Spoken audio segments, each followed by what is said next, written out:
Entonces, vamos a hablar de algunos términos más, así como estábamos hablando el día de la última clase que tuvimos, sobre algunos términos importantes, eso que hablamos de área techada y eso. Entonces, ahorita vamos a conversar, por ejemplo, la declaratoria de edificación. Normalmente llamada y siempre conocida como declaratoria de fábrica, su nombre actual legal es declaratoria de edificación, que es el reconocimiento legal de la existencia de cualquier tipo de obra sujeta a este reglamento. Se realiza mediante una declaración del propietario que cumple las formalidades y trámites establecidas por la ley. ¿Qué cosa es esto? Es cuando tú tienes tu terreno, que tienes tu copia literal, o sea, ya no es posesión, sino ya tienes tu título, ¿no? Escrito en registros públicos, pero es un terreno. Luego, si eres parte del 70% de la gente que construye sin licencia, has construido tu casa sin licencia. Pero Registros Públicos nunca se enteró de esa construcción. Por lo tanto, en tu título sigue constando que tú tienes un terreno, no una casa. Entonces, en tu título tiene terreno. Total, ¿cuánto vale tu edificación? El terreno. La casa no vale nada porque no está inscrita. No es como si no hubiera nada, para términos legales, obviamente. Entonces, resulta que normalmente, ¿por qué la gente quiere hacer declaratorio de fábrica? Porque si es que no lo necesitara, yo creo que nunca lo haría. Y que se queda su casa así como terreno registrada y no le importaría. Pero ¿cuándo es que se interesan hacer eso? Por ejemplo, cuando ya muere el dueño y son los hijos los que se quieren repartir. Van a registros públicos y ven que solamente figura como terreno. Entonces, ¿cómo se reparten un solo un terreno si en verdad es casa? Entonces, ahí hacen su trámite de declaratoria de fábrica. La declaratoria de fábrica es un trámite en donde haces tú eso, declaras la edificación que ya está construida. Te vas a registros públicos y dices, mire, este copia literal que es terreno, ya no es solo terreno, sino es casa y tiene estas cosas. Tienes que adjuntar los planos de cada piso, la descripción de cada piso, la memoria descriptiva, y luego decir quiénes son los dueños y registros públicos lo ves y todo está, decir si es que está cumpliendo las cargas, si tiene o no tiene cargas, y después de eso registros públicos te hace la declaratoria de fábrica y cuando ya vuelves a sacar tu copia literal, ahí ya no aparece solo terreno, sino aparece ya que el terreno tiene una edificación de entonces ahí ya se ve en tu copia que tienes casa y no solamente terreno. Entonces, normalmente cuando pasa eso, la gente quiere hacer su declaratoria de fábrica. O por ejemplo, cuando pide un préstamo al banco. Cuando pide un préstamo al banco y la casa tiene pues, 6 pisos y le pide un préstamo al banco y el banco le dice, ah, ya, mira su copia literal y el banco le dice, ah, ya te doy 100.000 soles, máximo. Dice, pero ¿cómo me vas a dar 100.000 soles si yo tengo acá una casa de 5 pisos que quiero hipotecar? Y el banco obviamente le va a decir, ¿cuál casa? Yo acá solamente veo terreno, pero no lo ve acá la casa que existe porque el banco ya te visitó. Ok, mis ojos podrán ver una casa construida acá, pero el papel me dice que aquí es solamente un terreno, por lo tanto yo te presto en función de lo que manda el papel. Entonces ahí normalmente es otra motivación para que la gente quiera hacer la declaratoria de fábrica, ¿correcto? Ingeniero, una consulta. ¿Y ¿Sí? qué pasa con las obras informales que después, después de que ya está hecha, van y la registran como casa? Ah, no hay problema. Hay una ley de amnistía para estos casos. Si es que la ley salió en el gobierno de Fujimori, una de las cosas buenas que se hicieron en ese gobierno fue eso. Obviamente también hay las malas, pero entre las buenas fue esa. La ley que decía que todas las casas que se habían construido sin licencia, o sea, así como tú bien dices, de manera informal, hasta antes de julio de 1999, podían registrarse directamente en registros públicos sin multa, sin nada. Así, no te salteabas la municipalidad que te quería poner la multa por haber construido sin licencia, y así, sin multa ni nada, lo escribías en registros públicos tu casa, siempre y cuando la construcción haya sido del 99 para abajo.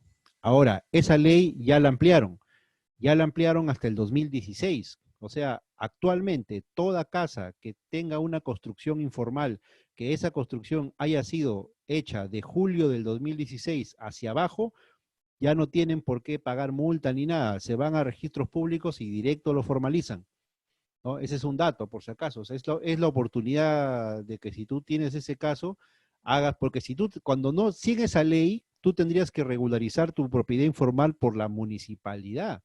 Y ahí sí agárrate, pues no, porque la municipalidad te va a decir, ok, yo te hago la declaratoria de fábrica, porque también se puede hacer la declaratoria de fábrica vía la municipalidad. Y la municipalidad te dice, ok, yo te hago la declaratoria de fábrica, pero primero págame la multa por haber construido sin licencia, y una vez que me pagas esa multa, recién te hago tu trámite de declaratoria de fábrica, ¿no? Entonces, eso con la ley 27157, que es la de registros públicos que les acabo de mencionar, ya no pagas multa y solamente lo haces directamente en registros públicos. Pero claro, quien tiene que firmar todo eso es un arquitecto o un ingeniero verificador. ¿Correcto? Gracias.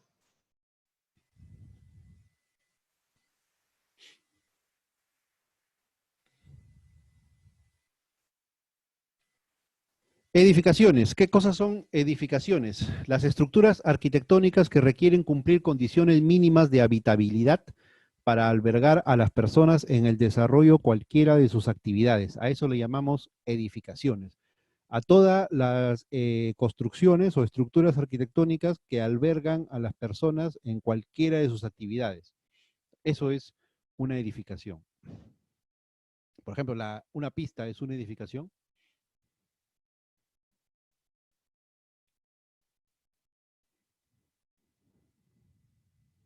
Una obra de carreteras se considera una obra de edificación.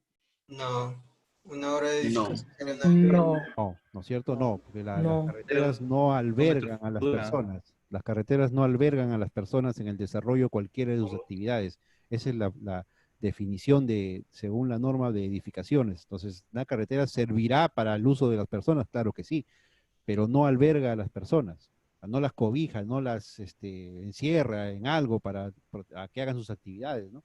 Entonces, obviamente, colegios, hospitales, las casas, eso sí. El saneamiento físico legal. ¿Qué cosa es saneamiento físico legal? Es el conjunto de pasos orientados a la regularización y formalización del derecho de propiedad u otros derechos reales, buscando que el predio quede apto para su inscripción en registro. Entonces, ¿qué cosa es saneamiento físico legal? Todo lo que tú hagas para sanear un terreno.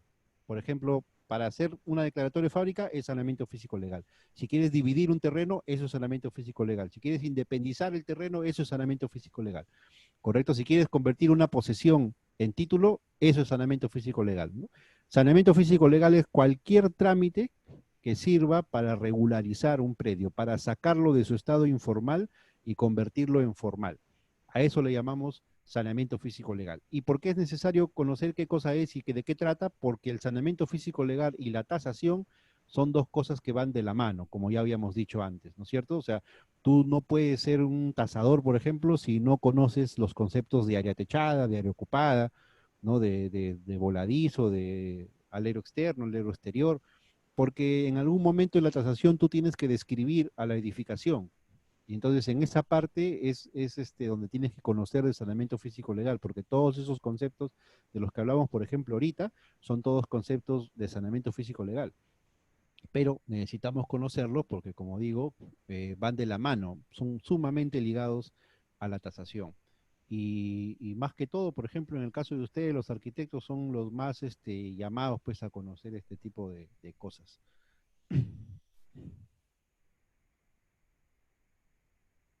¿Qué cosa es una unidad inmobiliaria? Son los terrenos sin edificar, las edificaciones también, los aires o las secciones de cualquiera de ellos que sean factibles de independizar y cuyos derechos sean susceptibles de inscripción en el registro respectivo. O sea, una unidad inmobiliaria ya puede ser incluso un terreno, pero también una edificación. O sea, una edificación es una edificación, así como lo hemos definido arriba, pero también se le puede decir unidad inmobiliaria. Pero a un terreno también le puedes decir unidad inmobiliaria.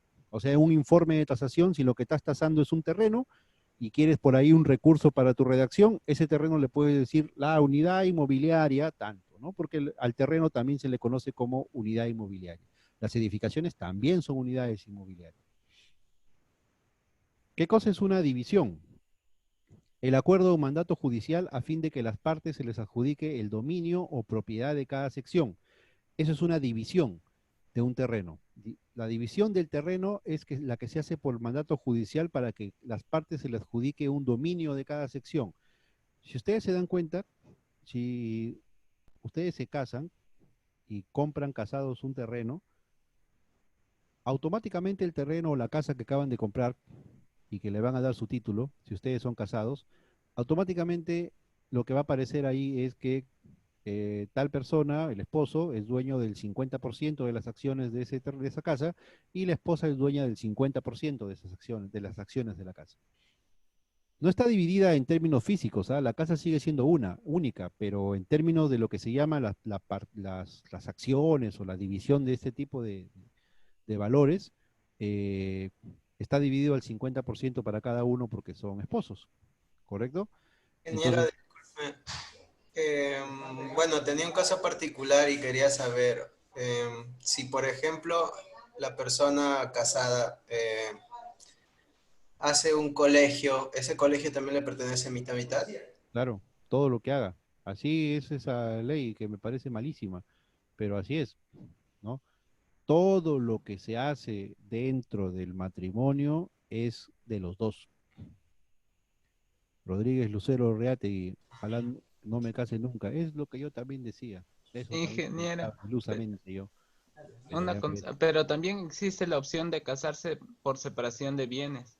Claro, ya este no es un curso de derecho legal marital, sin embargo, la otra opción es de que tú hagas ese tipo de matrimonio que me Ujú. parece, dadas las épocas actuales y dadas las condiciones a lo que tú te dedicas, lo más recomendable es que te cases por separación de bienes, ¿no? ¿Qué quiere decir eso? Que ya están casados, pero simplemente están casados para que, no sé, de repente la mujer quiera ponerse tu apellido, para que los hijos, no sé para qué si realmente te querrías casar, pero si te quieres casar y no quieres tener este problema, te casas por separación de bienes, entonces ahí sí ya todo lo que haga el esposo, se compra un avión, tres yates, y de ahí se divorcian, cada uno se lleva lo que han comprado sin ningún problema. De no ser así, no pasa nada, los dos son dueños de todo. Dime, Quispe. Arquitecto, buenas tardes. Ingeniero, buenas tardes. Bueno, en mi caso sería, si en caso una pareja tiene un terreno y estos se divorcian, se puede sublotizar el lote, ¿verdad?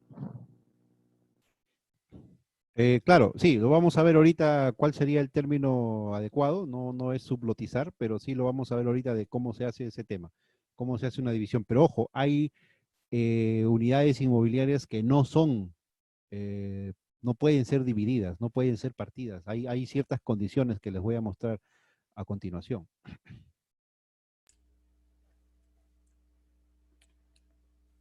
¿Correcto? Entonces, bueno, el mandato en general creo que sería que no se casen, ¿no? Y si es que se van a casar, pero piensan que su actividad les va a generar el comprarse cosas y no tienen mucha fe en que la cosa sea para siempre, entonces lo mejor es por separación de bienes. Entonces, separación de bienes es digamos, lo más salomónico. Una vez que se acaba la comprensión, que se acaba lo que quiera que hayan tenido, cada quien se lleva lo que ha forjado y listo, ¿no? Y se acabó. Yo que me parece que es la parte más sana. ¿Correcto? Entonces, esa es una división. La partición es una permuta que se efectúan los propietarios cediendo y ganando cada uno el derecho que tiene sobre los bienes. ¿Qué cosa es una partición? Es ceder o comprarse derechos, no el terreno, sino derechos. Entonces, vamos a poner el caso. Eh, Carlos y yo somos dos dueños de una propiedad. Somos socios en un negocio de una constructora que tenemos y entre los dos hemos comprado un terreno para después hacer un edificio ahí, pero compramos el terreno. Como cada uno puso la mitad, entonces en la copia literal, cuando nosotros lo compramos, va a aparecer ahí Carlos Quiroz 50%, Pedro Rojas 50%. Ya está. Luego pasa el tiempo, no pudimos construirlo, ya cuando nos decidimos a construirlo, converso con Carlos y me dice, ¿sabes qué? Vamos a construir este terreno, pero yo tengo acá más billete que tú, entonces por lo tanto hay que dividirte el terreno nuevamente porque yo voy a aportar con más. Entonces yo digo que es lo correcto y yo le cedo parte de de mi derecho sobre ese terreno. Vamos a registros públicos, mostramos los dos el acuerdo y resulta que cambiamos esa parte donde yo le estoy cediendo el 20% de mi derecho sobre ese terreno, se lo cedo a él. Entonces ahora en la copia literal que va a aparecer, Carlos Quiroz, dueño 70%, Pedro Rojas, dueño 30%, ¿correcto? Eso es cesión de derechos. No estás dividiendo el terreno, ¿eh? Siguen siendo los dos dueños del mismo terreno, sino que uno es dueño en un 70% y el otro el 30%. Es igual que los casados, sino que con los casados es 50-50. Siempre va a ser 50-50 porque están casados. Pero en este caso de una sociedad o de personas que se ponen de acuerdo, pueden hacerlo así. Ahora, casados en separación de bienes, para el caso que me preguntaron por ahí, podría ser también. Están separados, están casados por separación de bienes, ok. Pero juntos, como pareja, quieren comprar, por ejemplo, una casa. Entonces ahí van a decir, pero si los dos vamos a aportar, ¿de quién va a ser? Entonces ellos mismos están separados de bienes, pero podrían ir y decir que para esa compra en específica quiere que figure, por ejemplo, 50-50. O quizá de repente la esposa pone más y, le dice, y la esposa dice, ah, bueno, quería separación de bienes cuando nos casamos, ahora frígate, pues vamos a comprar esta casa, pero va a ser 70 mío y 30 tuyo, porque yo voy a poner más. También, ¿no es cierto? Entonces, para todo extremo es lo que tiene que darse. ¿Sí? ¿Se entendió? Claramente. Genial. Entonces, eso es pues la partición. A ver el chat. Ya, bueno, Quispe ya me hizo esa pregunta. Dios no lo quiera. Sí, pues eso es lo que Dios pedimos siempre, que no pase, pero te va a pasar.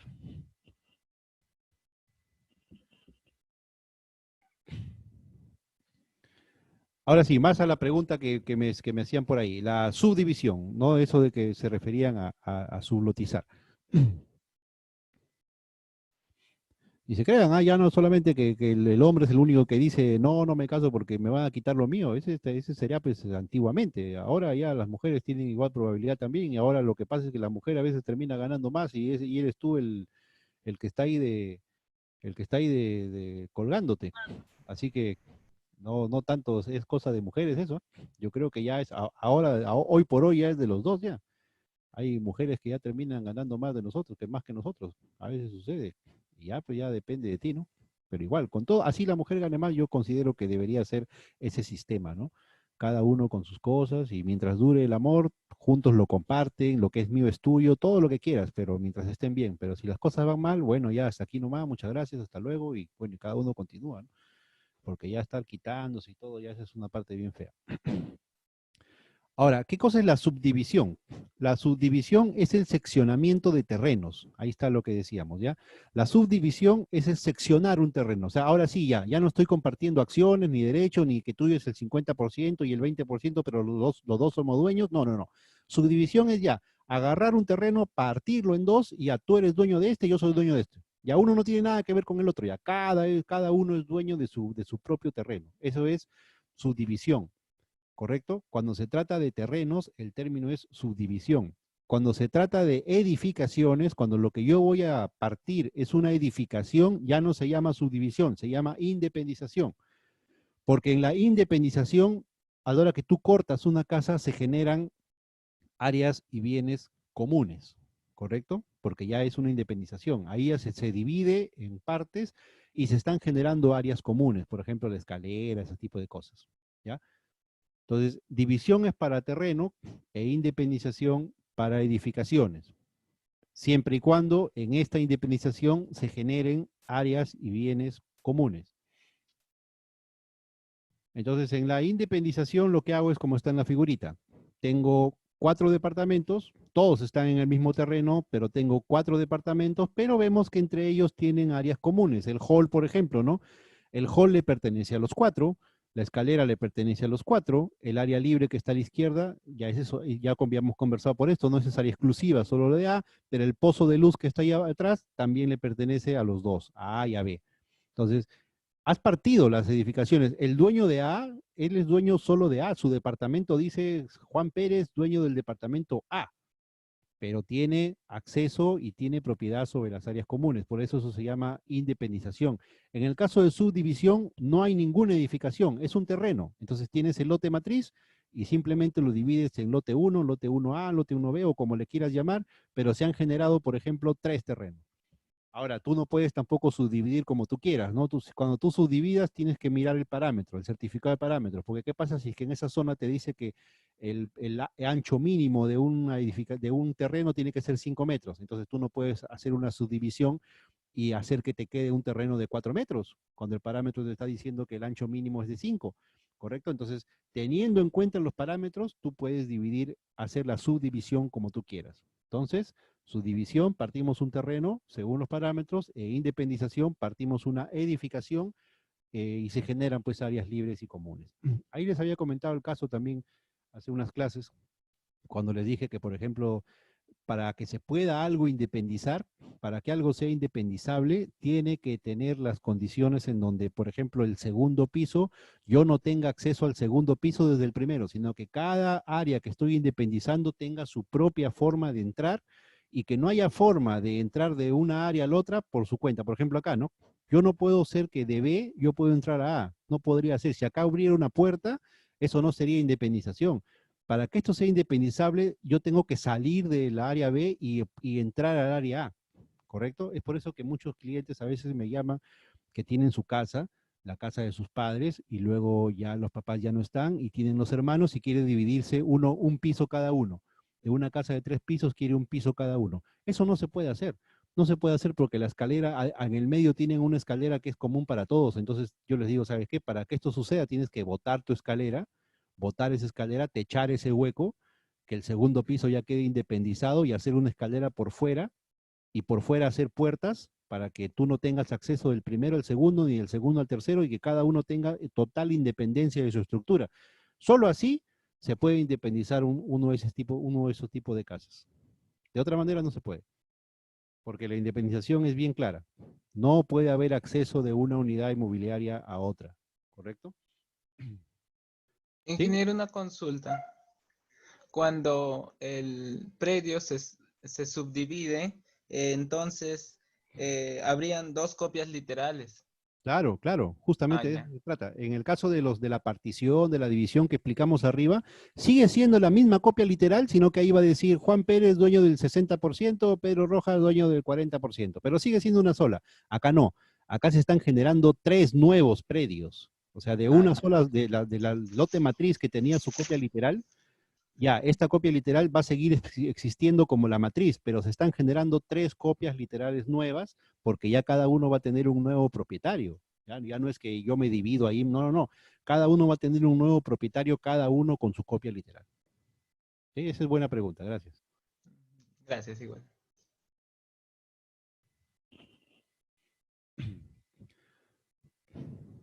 ¿Qué cosas son los parámetros urbanísticos? Lo hemos mencionado a cada rato en este curso. Son las disposiciones que determinan la normativa urbanística y los índices edificatorios regulados por los respectivos planes urbanos o proyectos urbanísticos integrales. Ya en este tema ustedes son los reyes. No hace falta ya mucha aclaración. Esto es un certificado de parámetros y tiene todas estas cosas. Se entiende, ya se entiende de por sí que ustedes conocen qué significa cada una de estas cositas, ¿no? En una época de presencial, cuando llego a esta parte, normalmente hago que ustedes mismos me descifren cada una de estas cositas y expongan un trabajo. Pero bueno, ya en este caso lo vamos a dejar así, pero ojo, en el examen parcial de mañana hay algunas preguntitas con respecto a estos datos, así que denle una miradita y encárganse de saber qué significa cada una de estas cositas.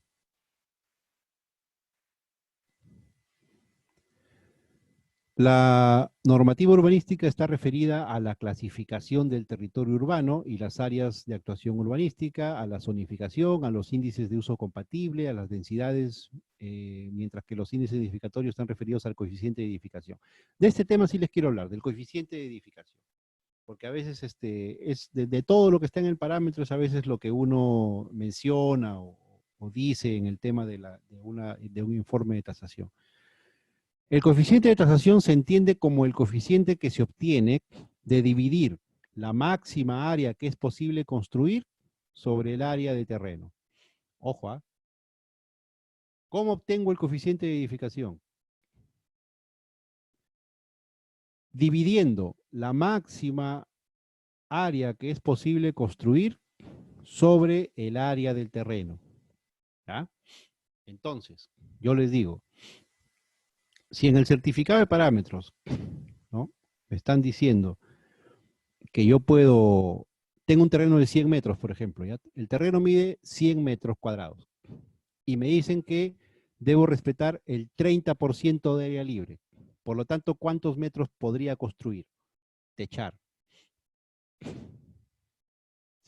Si mi terreno es de 100 y necesito el 30% de área libre, entonces, ¿cuántos hago? 70 metros cuadrados. 70 metros cuadrados yo podría construir, ¿no es cierto? Correcto, 70 metros cuadrados. Además de eso, el parámetro me dice de que yo puedo tirarme arriba 5 pisos. Entonces, ¿cuánto sería lo máximo que yo podría construir? Los 70 metros cuadrados por 5. 5, o sea, 350 350 metros. 350 metros, correcto. Eso se llama la máxima área posible a construir. ¿Y cómo se halla el coeficiente de edificación? Dividiendo la máxima área posible de construir sobre el área del terreno. ¿Cuánto era mi área del terreno? 100. ¿Cuánto era mi máxima área? 350. 350 entre 100, 3.5. 3.5. Y ese es mi coeficiente de edificación, 3.5. ¿Se entendió?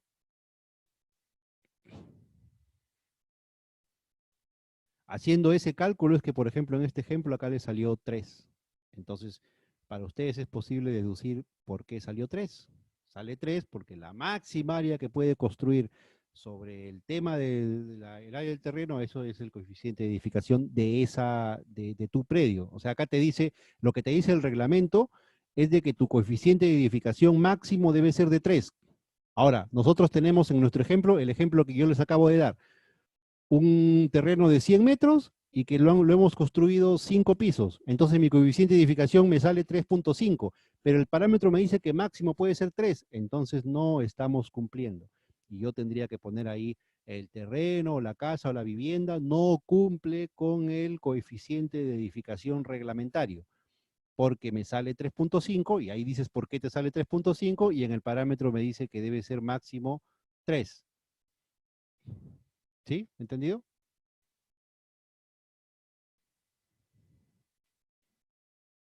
Chicos, ¿están ahí? Sí, sí. Correcto. ¿Quedó claro, no? ¿O alguna consulta respecto a eso? Una división muy fácil, simplemente date cuenta de los datos. Profesor, ingeniero, disculpe, ¿podría repetir de nuevo la división? Es que mi internet está un poco lento y se escucha entrecortado, por favor. La división, o sea, la lámina anterior. Mejor dicho, que explique de todo nuevo.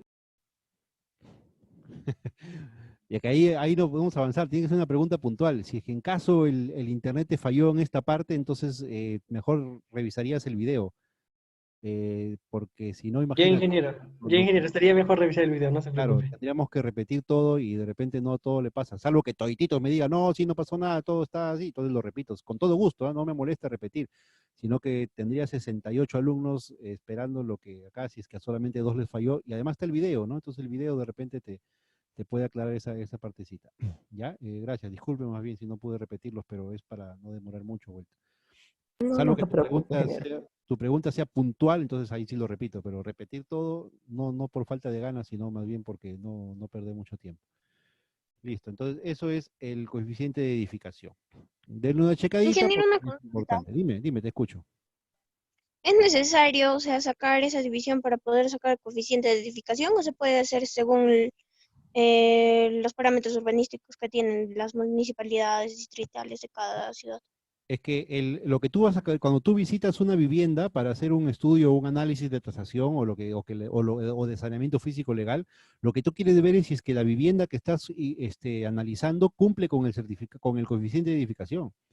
Entonces, Ah, este número 3 que aparece acá, eso ya lo puso la municipalidad ya. La municipalidad está diciendo, ¿sabes qué? Ninguna casa que esté en esta zona debe tener un coeficiente mayor a 3. Solamente valen los que estén a 3. Entonces, ¿yo cómo sé si el mío cumple o no cumple? Tengo que hacer la división que te dije, ¿no es cierto? Ya en la casa que tú estás visitando, haces la división 70 metros por 5, 350 entre 100 del terreno, coeficiente de edificación 3.5. ¿Y cuánto me decía la municipalidad que debería ser? 3. Entonces, ¿qué te acabas de dar cuenta? Que tu casa, la que estás analizando, no no está cumple. cumpliendo, claro. Exactamente. No cumple con el coeficiente de edificación y tienes que ponerlo en tu informe. Porque Ya. si no cumple con el coeficiente de edificación, es una prueba totalmente palpable de que pasan dos cosas: o has construido más de lo que deberías haber construido, o no has respetado las áreas libres. Eso te da como un mayor sustento en tu informe cuando digas que no hay áreas libres, que ha construido más. Entonces, si no cumple el coeficiente de edificación, pasan dos cosas: o no has respetado las áreas libres, o te has mandado más pisos de los que deberías mandarte. Ambas cosas son cargas. Ambas cosas le quitan valor a la edificación, ambas cosas son cargas registrales, como ya vimos qué cosa era una carga, entonces necesitas tú identificarlo, ¿correcto? Ingeniero, no me quedó claro eso de 70 por 5, ¿por qué? Ya, porque el coeficiente, el parámetro nos decía que teníamos que respetar un 30% de área libre. Entonces, si mi terreno es de 100, el área libre iba a ser de 30 y el área construida o techada de 70, ¿no es cierto? Entonces, área techada 70. Pero yo luego le dije que además la casa se había construido 5 pisos. Entonces, ahí era los 70 por 5. ¿Sí? Sí, gracias. Entonces, por eso eran los 350, porque eran los 70 del primer piso, porque además yo les dije, la casa lo hemos construido 5 pisos para arriba. Entonces, ahí está. Toda el área que construida, toda el área que está techada son 350 metros, entre el área del terreno y ahí sale el coeficiente de edificación.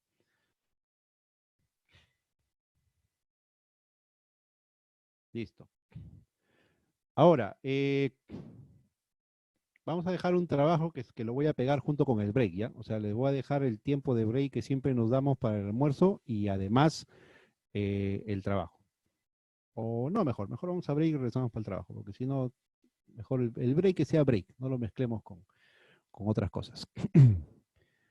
Ya, entonces, colocación de linderos en una pericia de evaluación. Los linderos son los límites, ¿no es cierto? Vamos a recordar algo que seguramente ustedes ya saben.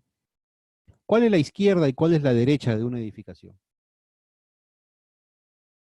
¿Esta es la izquierda y esta es la derecha?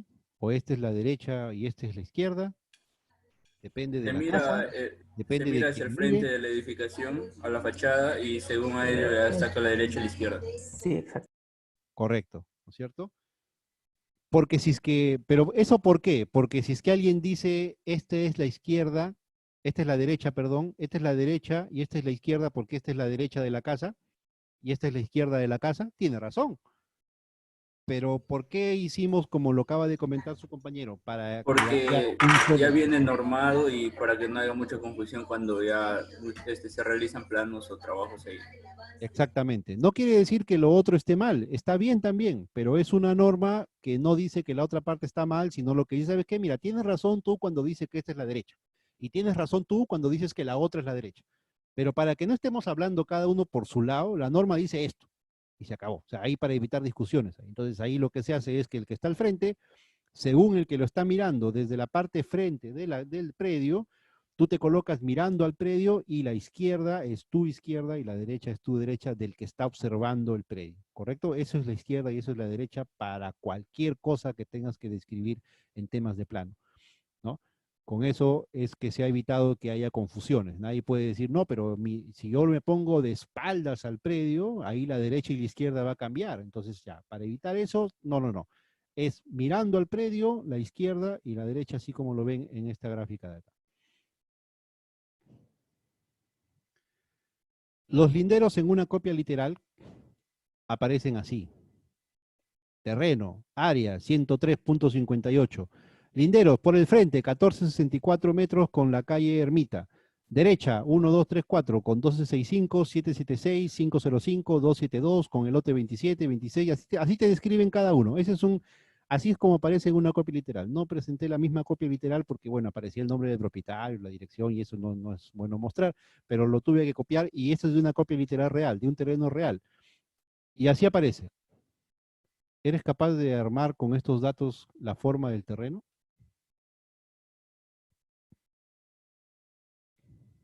Si no fuera porque en tu diapositiva ya tienes cómo es el terreno en verdad, te hubiera dicho ahorita, intenta armarlo.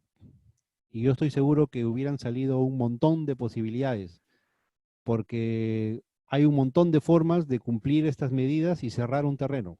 Básicamente, la copia literal me está dando ahorita la descripción de los linderos, eso sí, pero no me está dando un indicador de cómo es el terreno. la forma del terreno, no me está diciendo cómo es la forma, porque tiene tantos linderos y tantos quiebres que ya el registro público te pone así. Y está bien que te lo dé así, porque si no sería muy larga, la copia literal es un resumen, está bien que sea así, pero antes, detrás de esta medida que el registro público ya te lo da así, existe un documento que ya les comenté qué cosa es, que es el título archivado. En ese título archivado hay planos que ya no hace el registrador, sino que ya lo hacemos nosotros. En esos archivos, ahí debe estar los planos de la cosa y ahí debe estar la descripción de los linderos ya a nuestro método. Ya no como lo pone el registrador, que él te lo va a poner así de un solo cocacho. Adentro del título archivado tiene que estar el trabajo que nosotros hicimos colocando los linderos como debe ser. ¿Correcto? Esta es la forma que tenía el predio. Difícil que hubieras atinado que hubiera cerrado así. Porque, por ejemplo, por el lado derecho, te pintaba 4 tramos. Pero 4 tramos, ¿cómo? Y por el lado izquierdo te pintaba 5 tramos. Pero 5 tramos, ¿cómo? Cuando tú ves los 4 tramos del lado derecho, son en realidad 4 tramos, pero pareciera que fuera una línea recta, sino que tienen pequeñas desviaciones, pero son 4 tramos al fin y al cabo, ¿no? Basta que tenga una desviación para que ya se genere un tramo más. Sin embargo, en la izquierda son 5 tramos, pero hacen esta figura. ¿En qué momento de la descripción de los linderos que está acá te indicaba eso? ¿En qué momento te indicaba eso para que tú sepas qué forma tiene el terreno? En ninguno, te dejaba en el aire. ¿Por qué? Porque el registrador, esa es su función, no es su función indicarte. Si tú quieres saber, te encuentras con esta copia literal y quieres saber qué forma tiene, tienes que irte al título archivado y ahí te vas a encontrar con el trabajo que hizo el arquitecto o el ingeniero y ahí va a ser la situación en donde o bien te va a salvar la vida y te va a dar todo, o bien te vas a encontrar con un trabajo mal hecho que no te dio los linderos como debe ser y vas a terminar más confundido de donde empezaste, sobre todo cuando los terrenos tienen formas así bien feas como el que está acá, que son complicados. Entonces, así es Ingeniero, el terreno como está. ¿Sí? ¿Una pregunta? no, sí, consulta. En ese caso, lo que se tendría que hacer es un levantamiento, ¿no es cierto? O sea, me refiero a un levantamiento topográfico, porque inclusive yo me encontré en alguna oportunidad con un terreno agrícola que lo describían justamente como usted lo está diciendo, pero cuando fui a pedir la copia de título archivado, me encontré con otro documento que no existía y era obviamente una confusión, pero que ni siquiera se podía armar ni la memoria descriptiva, ni siquiera saber cuál era el frente, porque decían tantas cosas que no se entendía. Y en estos casos puntuales, lo que se tendría que hacer es un levantamiento topográfico, supongo, ¿no? Para saber determinar realmente el área con los puntos específicos donde te indica en este caso el cliente, porque no tenemos ninguna información. Claro. Pero primero lo que se hace es el paso 1, ¿te acuerdas que les dije cómo se hace la tasación? Es el estudio de la documentación. Primero tienes que ver qué documentación tienes a la mano. Entonces tú me decías que revisaron otros documentos y se contradecían con el que estaba. Bueno, si no encuentras su título archivado, si no estaba inscrito ese terreno que tú me dices, por lo tanto no tiene copia literal, por lo tanto no tiene título archivado, solo tiene sus certificados de posesión y un plano mal levantado, entonces ahí sí lo único que te quedaría era hacer esto, el levantamiento nuevo. Pero ¿qué pasa si no puedes entrar al terreno? Porque una cosa es que te contrate un cliente porque está interesado en hacer su tema y otra cosa es que te contraten cuando el terreno está en conflicto, ¿no? O es otra cosa. Si todo está bien, bueno, bacán, te van a dar todas las facilidades, pero en alguna ocasión yo fui a hacer una tasación en donde a mí y a mis estudiantes nos terminaron botando a piedrazos, la otra parte, que no quería, la otra parte estaba, yo no sabía y el cliente no me dijo, por ejemplo, obviamente después me descargué todo con él, ¿no? Y no sabía que estaban en problemas con sus hermanos por el terreno y pensaban que nosotros estábamos viniendo pues a hacer ya la división, que veníamos del juzgado y no, éramos los tasadores nada más, pero che, que al final tuvo todo un problema, ¿no? Tuvo que salir disparado de ahí. Entonces, son cosas que pasan. Entonces, ahí, por ejemplo, el pata siguió diciendo que quería que le haga tasación y obviamente dije, ¿sabes qué? Yo a tu casa no vuelvo ni con policía, le digo, compadre, ¿ya? Así que o hacemos el levantamiento de esta forma y yo pongo acá todo lo que tú tienes que hacer y listo. O me garantizas otro tipo o con otro tipo de honorarios en todo caso para hacerlo, pero yo no regreso ahí porque tu estado no es un estado de armonía, pues tu estado es un estado de conflicto. Entonces, obviamente son dos cosas diferentes. Entonces, como nosotros somos tasadores, a todo le ponemos precio, ok, vamos de nuevo, pero este es el nuevo precioso. Y ya está, ¿correcto? Entonces, lo mismo analizamos acá. En este caso, como el que está acá hablando, la copia literal sí hay, la copia literal, sino que en la copia literal están los límites como tú lo ves ahí. Entonces, si tiene copia literal, tú te puedes ir al título archivado, y en el título archivado, ahí es nuestra parte, ahí entramos nosotros. En el título archivado, el cliente o quien va a investigar, así como tú estabas investigando el caso, si hubiera tenido ese terreno, un título archivado, y hubiera sido a título archivado. En el título archivado te encontrabas con el plano que levantaron cuando hicieron el levantamiento de ese terreno, y ahí van a estar los límites descritos en como te voy a enseñar ahorita. Te apuesto que no hubieras tenido problemas en armar el polígono si es que hubiera habido la información que te voy a mostrar a continuación. Registros Públicos presenta los linderos así, de forma resumida, en las copias literales. Para saber más, deberíamos acceder al título archivado de esa partida electrónica. Sin embargo, en una pericia, de ser necesario, debemos usar una forma de descripción de los linderos no tan resumida. Algunas consideraciones previas antes de hablar de los linderos, ¿ya? En el Sistema Internacional de Unidades se establece que el metro tiene como medida de longitud el símbolo M. Por favor, hay muchos que utilizan para poner metros, utilizan ML. No sé por qué. Esa es mala costumbre. ¿Ya? El símbolo para metros lineales es solamente la M. Incluso yo he encontrado partidas electrónicas, o sea, sacadas por registros públicos, en donde describen los linderos y dice 5.36 ml. ML no es metro, eso a mí me consterna, ¿no? Porque es un documento oficial. El símbolo de metros es solamente la M. ML es el símbolo de mililitros. La ML significa mililitros, no es para metros. No sé a quién se le ocurrió que ML quiere decir metros lineales y ponen ML. Ese es un error, es una aberración al sistema métrico de unidades. ¿Correcto? La M es solamente los metros. ML es mililitros, no quiere decir metros lineales. La M solita quiere decir metros lineales, porque si la M tuviera un 2 arriba, ¿qué cosa es? Metros cuadrados, Y si tuviera un 3, metros cúbicos. Metros cúbicos. correcto. Hay, en las tres dimensiones hay lineal, cúbico, lineal, cuadrado y cúbico. Esas son las tres dimensiones, lineal, cuadrado y cúbico.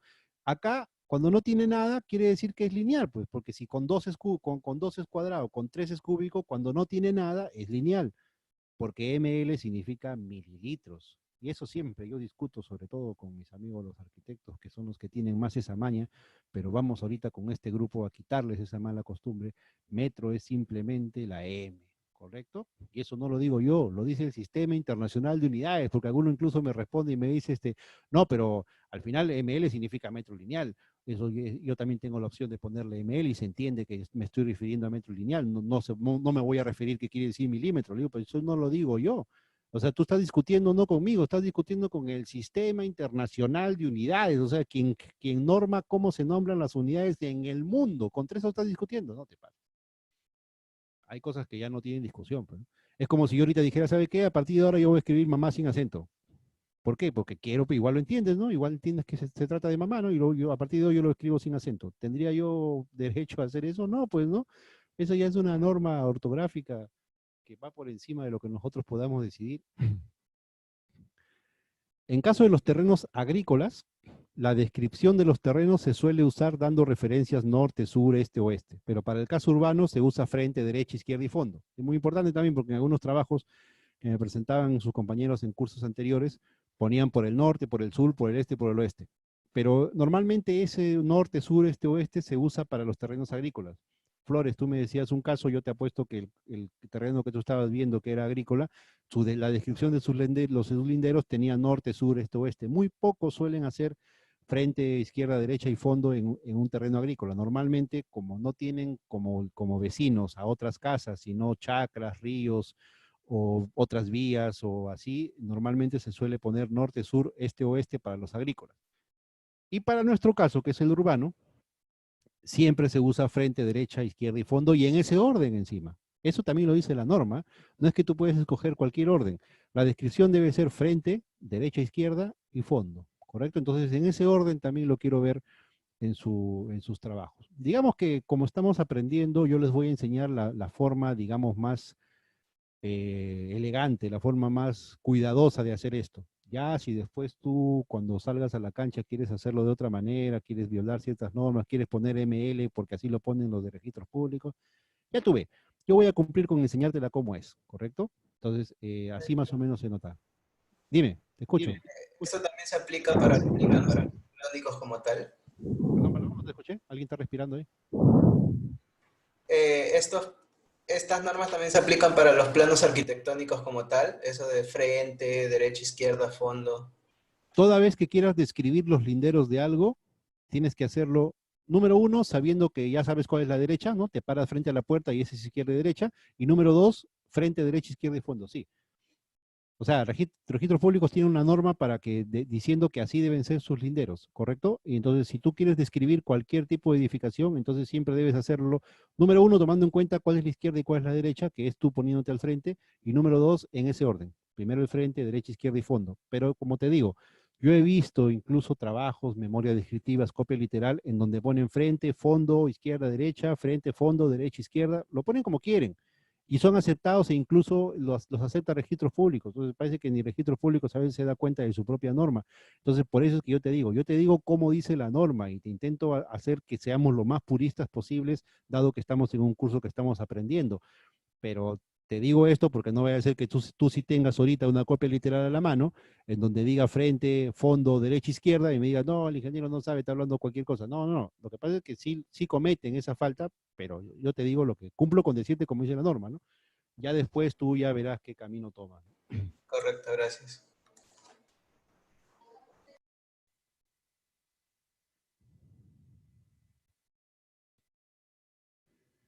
Entonces, por ejemplo, como ejemplo, les describo cómo se describirían los linderos de este terreno de acá. Para el frente podríamos decir, así en versión súper resumida, si tuviéramos mentalidad así de registradores, ¿no? Que quieren mandarse el resumen. Por el frente con 14.64 metros. Ya está. Eso digo, ya está descrito el frente. Por el frente con 14.64 metros, porque acá está el frente y mide 14.64, entonces yo digo por el frente con 14.64. Y dijo, ya está, listo, bacán. Pero más o menos, ¿no? No está tan chévere tu descripción. Podría decir por el frente con la calle Ermita, de izquierda a derecha, con una línea recta de 14.64. O sea, incluso le estoy diciendo la dirección en que yo lo he medido. Cuando me fui a medirlo, la medición en que yo lo he medido, o sea, de izquierda a derecha, con 14.64. Por el frente, con la calle Ermita, de izquierda a derecha, con una línea recta de 14.64. ¿Cuál te parece que está mejor? Obviamente, ¿no es cierto? ¿Cuál te da más idea? ¿Cuál te da más idea de lo que tú estás queriendo hacer? Imagínate que tú estás regresando a querer hacer un trabajo de saneamiento en ese predio y necesitas que te escriban un terreno tan complicado como el que está acá, ¿no? Entonces, obviamente la segunda es como debe ser. Claro, profesor, como también una parte, en el análisis de que se puede hacer un plano, se tiene que detallar bien detallado, creo yo. ¿No es así, profesor? Claro. Tú siempre cuando hagas un plano tienes que pensar que no lo estás haciendo para ti. El plano lo estás haciendo para que lo lea otro. Entonces, trata de no dar por asumido las cosas, porque quien lo lee de repente no está en tu cabeza como para saber qué quisiste hacer. Y ejemplos de esos hay un Claro, montón en planos como que también, profesor, en la municipalidad cuando estuve ahí haciendo mis prácticas, justo ahí habían personas del campo que venían o sea, a ver sus linderos, su parte de su terreno y querían repartir a sus hijos, todo eso, y entonces teníamos que detallarlo bien detallado, porque si no, o sea, acá sí en ese aspecto eran bien rebotadores, porque no querían así algo genérico, como usted dice, ¿no? Por el frente con 14.64 metros, no, ellos tenían que ver y decían, pues, ¿no? Tiene que ser bien detallado, o sea, el frente, con qué calle va, así se tiene que hacer. Entonces, así Claro. hacíamos prácticamente. Y hay veces el error también tenía registros públicos, que solamente algo genérico nomás lo decía y ya está. Está bien que registros públicos lo haga como algo genérico en la parte de la copia literal del frente, porque ahí no hay resumen, pero si es que ese error que tú me dices de que adelante está genérico, pero cuando te vas a título archivado también está genérico, ahí sí está mal. Porque nosotros hacemos el título archivado, los planos los hacemos nosotros. Y ahora el registrador ya coloca el resumen en la primera página, ¿no? Porque tampoco en la primera Ah, página ya. no va a haber tremenda Claro, claro. descripción. Pero en el caso, por ejemplo, antes, los predios agrícolas sobre todo, antes, los linderos eran por el norte con el arroyo tal, por la izquierda con una piedra enorme que está así. Entonces pasaba el fenómeno del niño, se lo llevaba todo y se llevó con todos los linderos. Después del fenómeno del niño ya no había cómo identificar ya dónde estaba el río, porque el río ya no existía, el arroyo en cuestión ya no había ya. Y ahora, ahora el tremendo problema era antes, y eso te hablo hace 25, 30 años, no más, tampoco mucho. Ahora como ya el levantamiento del lindero se hace con coordenadas, ya es un poco más complicado que te pase eso, ¿no? Y ahora la cosa es más segura porque ya está con coordenadas, ¿no? Pero igual también la forma de que tú debes tener de describir es importante. Entonces, así estamos viendo. La segunda forma era la más precisa. Ahora vamos a seguir describiendo cómo se debe los demás linderos, viendo cómo se trata cuando son líneas quebradas. Describir una línea quebrada, como las que tienen, por ejemplo, en la izquierda y en la derecha, tú debes imaginarte, primero te imaginaste que estabas acá en el frente del terreno, ¿no es cierto? Cuando vas a describir la línea quebrada, tienes que imaginarte a ti mismo acá y que estás recorriendo el terreno en la dirección que estás describiendo. Si ya empiezas con el frente, entonces te imaginas que describes el terreno por la izquierda y que tú estás recorriendo el terreno así de esta forma como está acá. ¿Por qué te digo esto? Porque cuando describimos las líneas quebradas de izquierda a derecha, lo hacemos, por ejemplo, así. Y digo, por la derecha, con línea quebrada de 4 tramos. Aquí está. 1, 2, 3, 4. Por la derecha, con línea quebrada de 4 tramos, colindantes con los lotes 27, 26, 23 y 22. Aquí están. El primer tramo, que es el que parte del lindero frente, formando un ángulo recto con él en una línea de 12.65. El segundo tramo dobla ligeramente a la derecha con una línea de recta de 7.76. Dobla ligeramente. Si tú eres más preciso, incluso le das el ángulo que dobla, pero bueno, digamos que acá lo he dejado a un nivel al 90%. Dobla un poquito a la derecha, dice ligeramente, para darle 776. El tercer tramo nuevamente dobla ligeramente a la derecha con una línea de 5.05. El cuarto tramo gira levemente a la izquierda con una línea recta de 2.72 metros hasta interceptar con el lindero del fondo. ¿Qué pasa si yo te ponía por la derecha con 2.75, 2.65, 776, 5.05 y 2.72? Y lo comparas con esta descripción. Si digamos no está al full, te da una mejor idea de cómo es el predio, ¿no es cierto? Te da una mejor idea, y esa es la cosa. Eso lo comparas ya con el plano que está en el título archivado y quedó clarito cómo es la figura. Incluso hasta sin plano, sin tener a la vista el plano, con la descripción deberías tú ver el tema acá. Acá la idea es de que tú hagas la descripción tan detallada que luego se la des a tu hermanito de 9 años y tu hermanito de 9 años sea capaz de dibujar el predio con las instrucciones que tú le estás dando.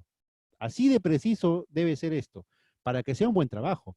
Para que alguna vez tú haces una descripción de linderos así como esta, escribes un predio, 5 años, 6 años después aparece otro a querer hacer el mismo trabajo que tú porque ya la persona lo quiere dividir, por ejemplo, y no tiene, entonces se va a título archivado y encuentra tu trabajo así, con una memoria descriptiva describiendo los linderos de esta manera.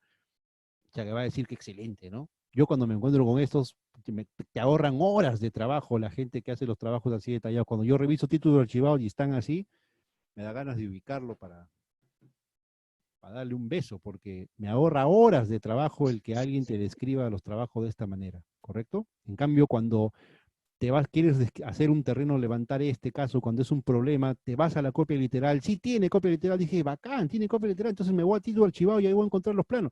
Te vas al título archivado, te vas a la descripción y hay una cosa que dice, por la derecha, 4 tramos de 265, 716, 505 y 272. Y ahí, pero ¿cómo era? Pues, ¿no? Entonces ahí es donde empiezan los problemas. Porque resulta que tú dices, pero puedes ver el plano y ahí te das cuenta cómo era. Sí, pues, pero resulta que a veces el terreno no está como es en la realidad, pues, porque en el terreno ahorita ya está invadido por esa parte, y yo necesitaba saber cómo era en el momento de su inscripción. Tantas cosas que pueden pasar que todo se salva describiendo correctamente los linderos.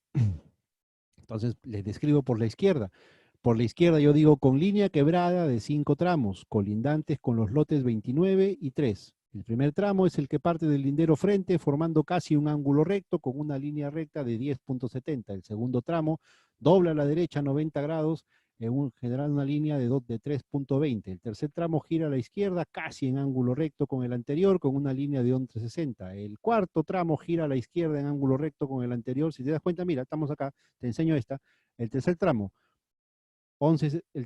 gira a la izquierda, 11.60, y el cuarto tramo, 1, 2, 3, 4, sea este, yo estoy parado acá ahorita, ya describí hasta acá, quiero describir el de 4.08, que dice ahí.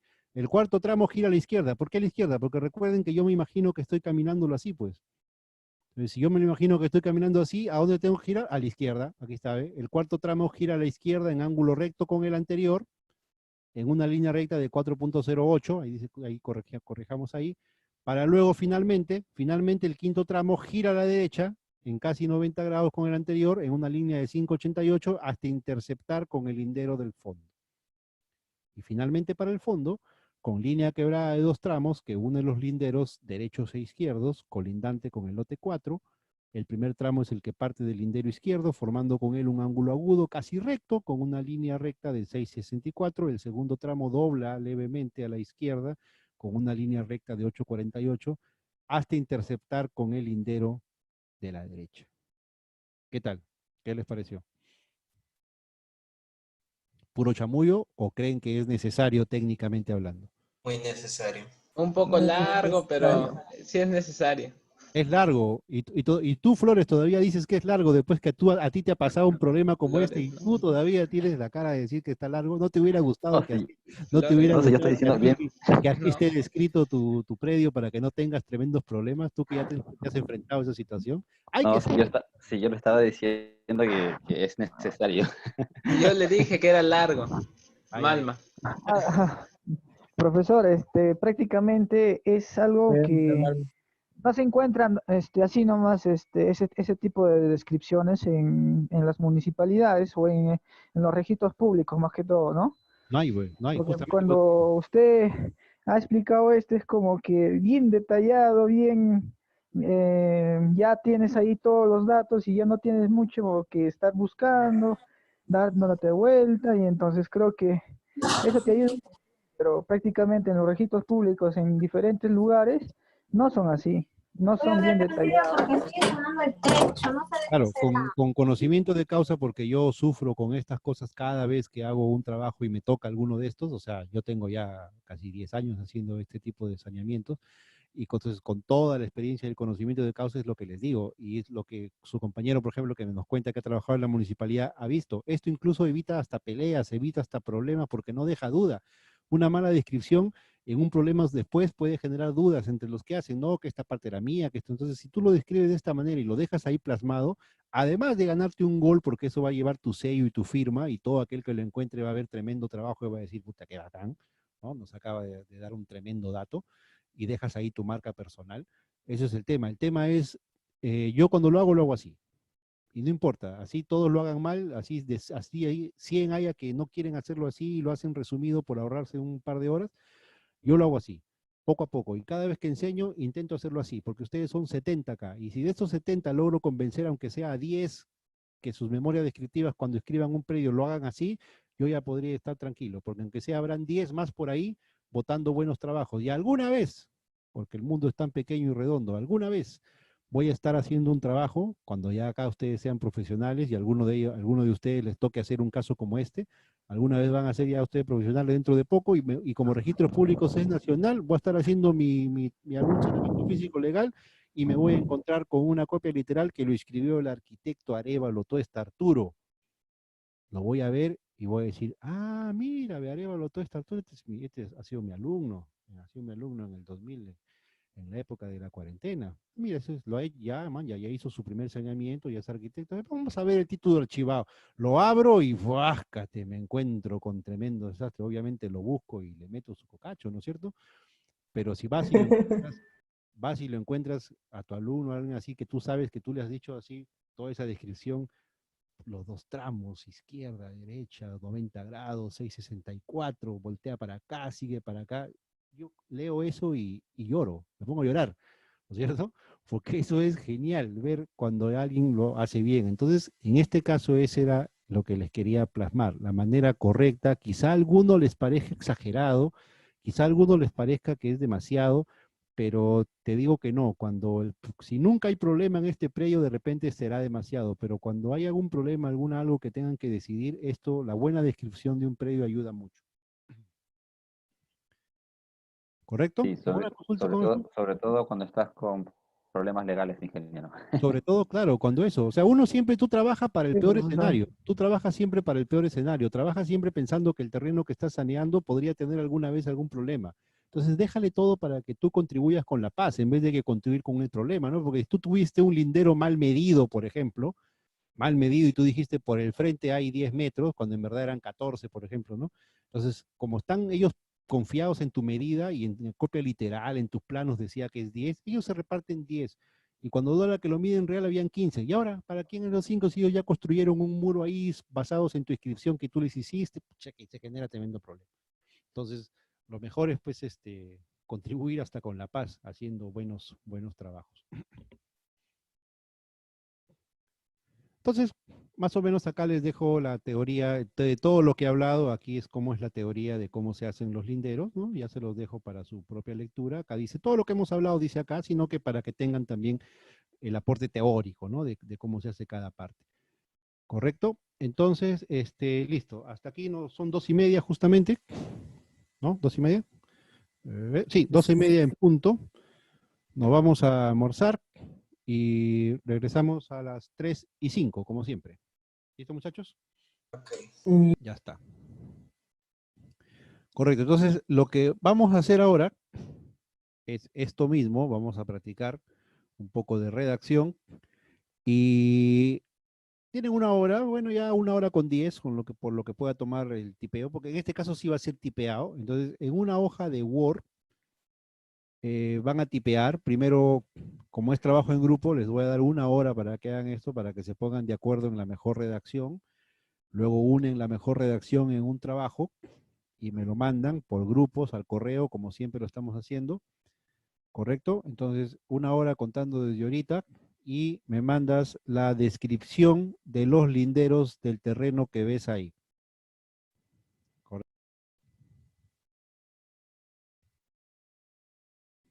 Que tendrían que ir en ese orden, así como va. O sea, si yo llamo a este A, entonces este sería B, C y así, ¿no? Listo, entonces seguimos con nuestro temita. Ya para terminar con lo último hasta mañana, que es nuestro examen parcial.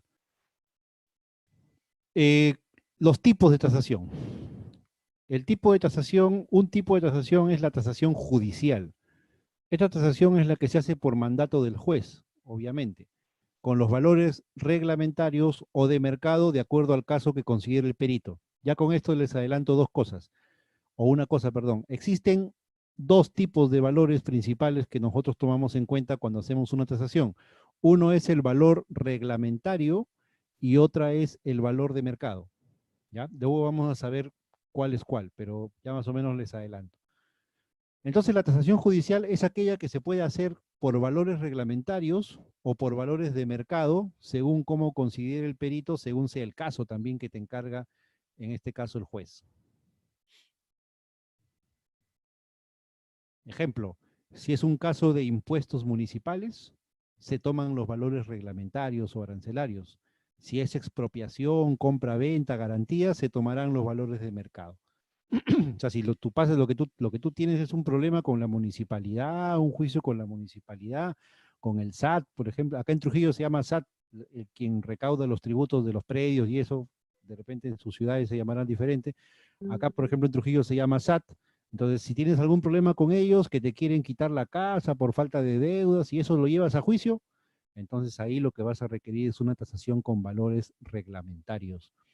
Pero si el tema es de que te estafaron con una compra-venta o 2 personas están peleando, quieren dividirse lo que están ganando y quieren saber cuánto vale su propiedad para dividirse la mitad, o que el juez diga a cuánto lo van a dividir, necesitan una tasación con valores de mercado. En este caso, por ejemplo, el caso de, como comentábamos hace ratito, el caso de un divorcio, por ejemplo, hay una persona que se divorcia, y justo tengo un amigo que ha pasado por ese mal momento hace muy poco.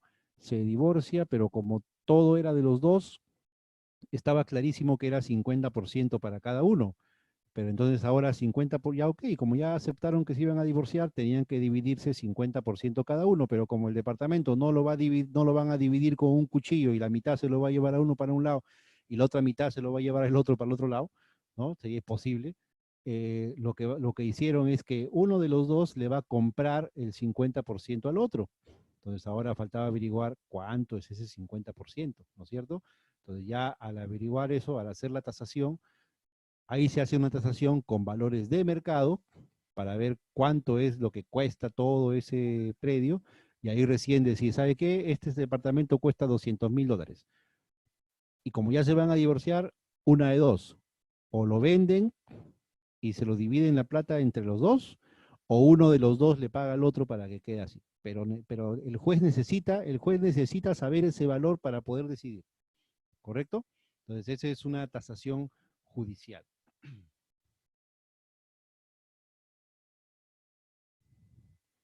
El dictamen judicial dado por el perito debe ser claro, preciso, concreto y en lenguaje entendible.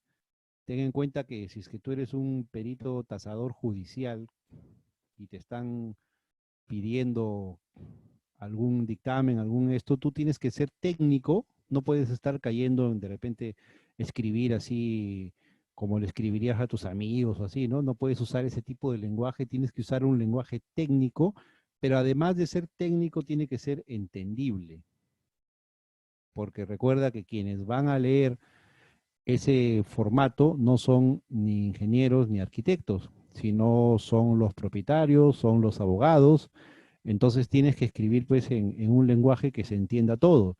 Es como si tú estarías sentado en una reunión, son 6 amigos y los 5 son médicos y solamente tú estás ahí sentado y tus 5 amigos son médicos y comienzan a hablar de sus cosas, en sus términos, ¿no? Entonces tú estarías en el aire, ¿no es cierto? No entenderías nada. Lo mismo pasaría al revés. Si son 6 amigos y están 5 arquitectos y hay un médico ahí, y ustedes arrancan de hablar de sus cosas, el médico estaría perdido ahí, ¿no? Entonces, más o menos de esto quiere decir esta parte, ¿no? Que como ese dictamen de tipo judicial es para que lo lean los abogados, los miembros, las partes involucradas y todos, debe estar en un lenguaje simple, en un lenguaje entendible, pero sin perder la parte técnica. No puedes tú perder jamás la parte técnica a la hora que hagas un dictamen de estos.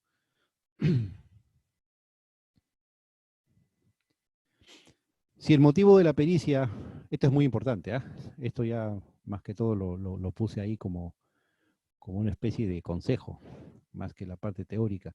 Pero te lo digo, si el motivo de la pericia fue los puntos A, B y C, entonces lo que tú respondes es A, B, C. Es muy peligroso que abarques temas que no te fueron solicitados. O sea, mejor dicho, contesta exactamente lo que te preguntan, nada más. Cuando se trate de un tema judicial y tú eres el perito al que han encargado de hacer un estudio, tú contestas lo justo que te preguntan, nada más, ¿entiendes? Si te preguntan, si la pregunta que te hace el juez es ¿cuánto es el área de este terreno que está en disputa? Tú dices 80 metros cuadrados y se acabó. No tienes por qué poner 80 metros cuadrados, pero yo veo que hay una pequeña área que lo está invadiendo eso no te han preguntado. Si te metes en esas cosas, el otro podría decir, mira, ya está sesgando su comentario, ya quiere que vaya a favor de este. En un juicio donde hay abogados, ten mucho cuidado porque ahí tú entras y dices, si te preguntan A, si dicen B, B. ¿Qué color es esto? Rojo. Ya está, se acabó. ¿Qué otro? No, me han preguntado qué color es, ya yo lo veo hacer rojo, se acabó.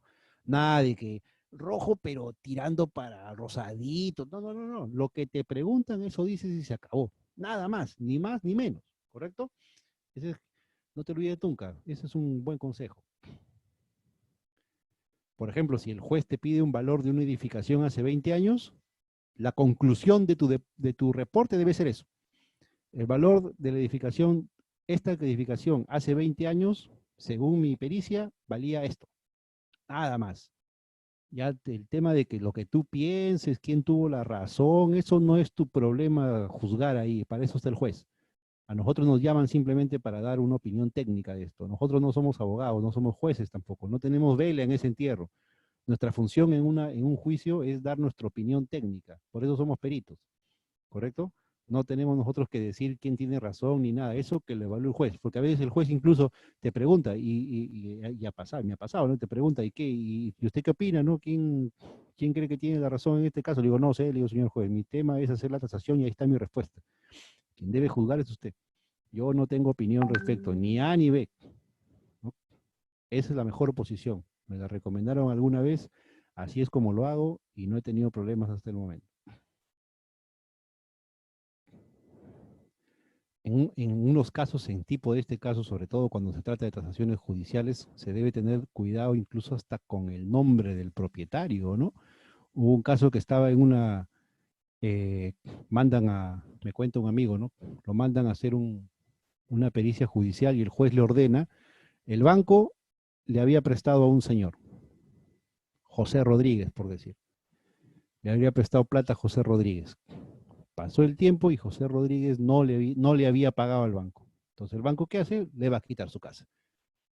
Como había dejado su casa en hipoteca, el banco le va a quitar su casa.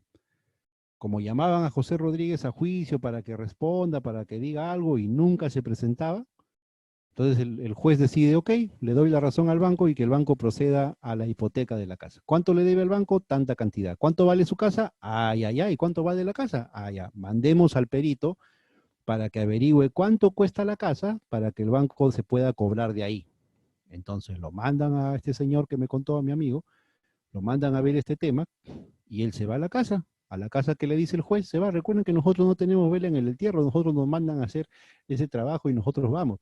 Entonces se fue a hacer el trabajo, se fue a la casa, toma la foto, ¿no? Está haciendo su trabajo, cuando en eso abren la puerta de la casa y lo encuentran a él tomando foto, ¿no? Tú que fueras, ¿no? Cualquiera se enoja, ¿no es cierto? Que tú abres la puerta y ves que están tomando foto a tu casa, obviamente la persona, pues, el señor pregunta y dice, oye, ¿qué hace, no? ¿Por qué está tomando foto? Pensando de repente algo, ¿no? Rateros o qué sé yo. Y le dice, bueno, vengo, entonces ya, como ya vio que se ponía un poco belicoso el dueño, ya le tuvo que explicar, pues, ¿no? Y le digo, le dice, vengo de parte del juzgado tal, porque tengo una orden de hacer la pericia a esta casa porque debe plata, a tal banco. El señor, un signo de interrogación en su cara, pues así enorme, ¿no? ¿Qué? Le dice, ¿a cuál banco? Yo no le digo nada, yo con ese banco no, ahí no tengo, pero ni cuenta. No sé, no sé, le dice, bueno, yo tengo que cumplir con mi trabajo, señor. En todo caso, vaya al juzgado y haga pues haga usted su descargo, todo, porque esta casa tiene orden de embargo. O sea, en un mes el banco va a venir acá con la policía y todo y se lo va a sacar de acá. O sea, que obviamente ya se imaginarán la cara del señor, ¿no? Asustadísimo, obviamente. Encima, si es que él no tenía ningún préstamo. Va pues al juzgado, revisa bonito, después de que lo hacen esperar como 5 horas ahí, revisan bonito todo el tema y resulta que era otro José Rodríguez, otra persona que tenía el nombre igualito. Y a este tipo del banco que hacía ese tipo de controles no había tenido la suficiente cabeza de poder cotejar los DNIs y agarró simplemente por persona y buscó a la persona y a la persona le buscaron sus propiedades y comenzó a hacer el tema. Obviamente tienes que ser bien descuidado para eso, ¿no? Pero pasó este casito.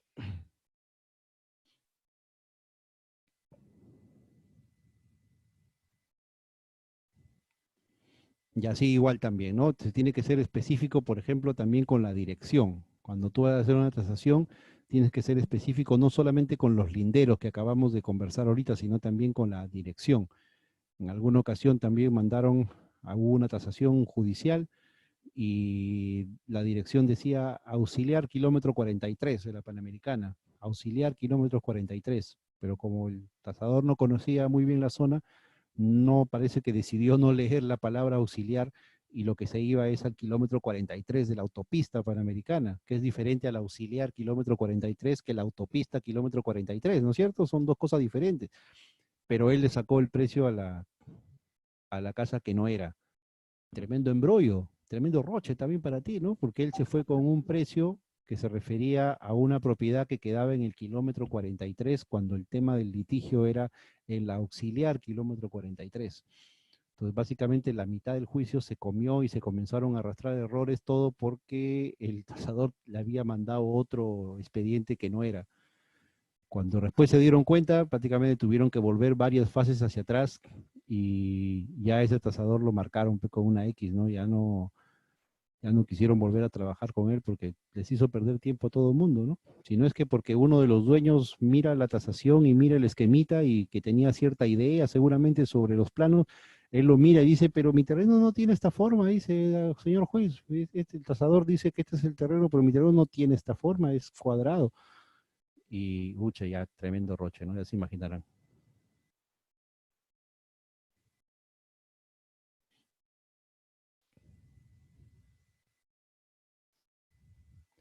¿Listo? ¿Alguna consulta hasta acá?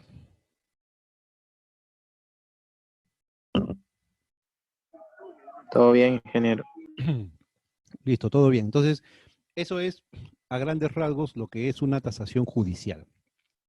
Esta es la que nos compete más, una tasación comercial, que es la que con la que va a acabar este curso, ¿no? Este curso acaba con la entrega de ustedes de una tasación comercial, que la vamos a comentar acá y luego comentamos el otro tipo, hacemos un ejemplo del otro tipo y nos metemos ya dentro de 2 clases a hacer la tasación comercial, que es el objetivo principal del curso.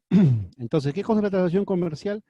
La que se hace a petición de un interesado para los fines pertinentes, se hace con valores del mercado. Ahí hay un error de redacción porque ahí estaban los 2 títulos primero, por eso dice la primera se hace teniendo, pero no, esta de acá se hace con valores del mercado, mientras que la segunda, que es la que va a aparecer después, se hace con valores de la edificación. Pero la tasación comercial, entonces, corrigiendo el encabezado que está ahí, es la que se hace a petición del interesado y con los valores de mercado. Por ejemplo, caso también, casito, para que se entienda mejor, siempre con los casillos. Y siempre también hablando de los divorcios. ¿Por qué será siempre entre esos temas acá? Tasación de tiendas de 2 viudas. Había un señor que estaba casado con esta señora. Y en ese matrimonio tenían unas tiendas en el primer piso, ¿no? En algún centro comercial tenían tiendas en el primer piso. Era su propio terreno y su propia casa del señor, pero como estaba en zona comercial había hecho 2 tiendas abajo. Luego el señor, por A o B motivos, se divorcia de esta señora, se separa de esta señora y se va con otra. Con la otra señora no tiene mejor idea que hacerle otras 2 tiendas en el segundo piso. O sea, en el primer piso, bien bandido también, ¿no? En el primer piso tenía las tiendas con la señora 1 y en el segundo piso tenía las tiendas con su esposa número 2. Y ya, y listo. En eso muere el señor. Muere el señor. Y entonces las viudas, obviamente, al no querer, ya no querer tener que, porque al final el que iba a las tiendas era el señor, ¿no? Las viudas las señoras no se veían una con otra, iba el señor a administrar sus 4 tiendas y normal. Pero ya cuando muere el señor, cada señora tiene que hacerse cargo de la administración de lo que le correspondía, porque en su debido tiempo, cada una es dueña de una del primer piso y otra del segundo piso, ¿no? Pero obviamente como ya no querían estar viéndose durante todo el proceso, lo que deciden es que se van a un juicio para intentar venderlo. Entonces se van a hacer la tasación, ¿y tú crees que la de abajo vale igual que la de arriba? No, definitivamente que no, ingeniero. De abajo Claro. cuesta más. Exactamente, las de abajo cuestan más, entonces la esposa de arriba es la que terminó más enojada con el tema, porque ella decía que tenía que tasarse todo y luego dividirse mitad a mitad, porque ambas han sido esposas, pero la primera, ni que fuera tonta, obviamente dice, Nica, ¿no? Esto, los de abajo son míos, los de arriba es tuyo, que se tase individualmente, a mí que me den el valor de abajo y a ti te dan el valor de arriba. Y era lo justo también, pues, ¿no? Era lo justo porque lo primero se hizo con la primera, ¿no? Entonces al final tuvo que quedar así. El valor tasación de las primeras tiendas fue lo que tuvo la primera y el valor de tasación de la segunda fue lo que hizo acá. Se llevó menos que la anterior. ¿Por qué? Porque el hecho de que sea en segundo piso ya tiene un pequeño decremento ahí en la tasación. En una tasación comercial es necesario tener en cuenta lo siguiente: la zonificación y uso actual del predio es fundamental para determinar el valor. Es necesario también saber infraestructura de servicios urbanos que posee el predio, indicar si tiene pistas, veredas, agua, desagüe, cable, etcétera. Casas a veces por la zona de campo, por Quirihuac, que se llama acá, una zona de campo por Zimbala, acá en Trujillo, que se llama Quirihuac, tiene más arribita otras zonitas que son donde la gente compra terrenos para hacer casas de campo. Allí es muy usual, por ejemplo, tener casas muy bonitas, ¿no? Hay casas de campo muy bonitas, pero que como están un poco alejadas no tienen nada, no tienen agua, no tienen desagüe, no tienen luz. Entonces, bueno, luz sí tienen, ya han logrado jalar por ahí, pero a veces no tienen sistema de desagüe, pese a que son casotas grandes todos, igual manejan su desagüe con silos. Entonces eso se tiene que tomar en cuenta para la hora de tasar, porque no es lo mismo una edificación con habilitación urbana que una que no la tiene. La tasación comercial debe tener una descripción detallada de los espacios en la distribución de plantas, así como de la edificación en su conjunto.